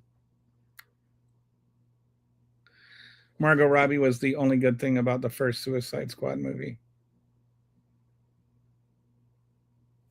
Did you like the movie where they're with the other women and she's just wants to eat her breakfast sandwich, and then she breaks up with Joker and what is that? Birds of Prey. Yeah, I thought that was a fun movie. There was a TV show called Birds of Prey like 25 years ago. It only lasted like a season. But I'm not like I was into comic books when I was a teen and never got into them after that. So, I was just mostly a Spider-Man fan. But Anywho, it's nice to sit there and not talk about politics for 5 minutes. But anyway, I think that's it for today. I'll hopefully be back tomorrow. And thanks for jumping on at the end there, Kitty. Have a great day, guys.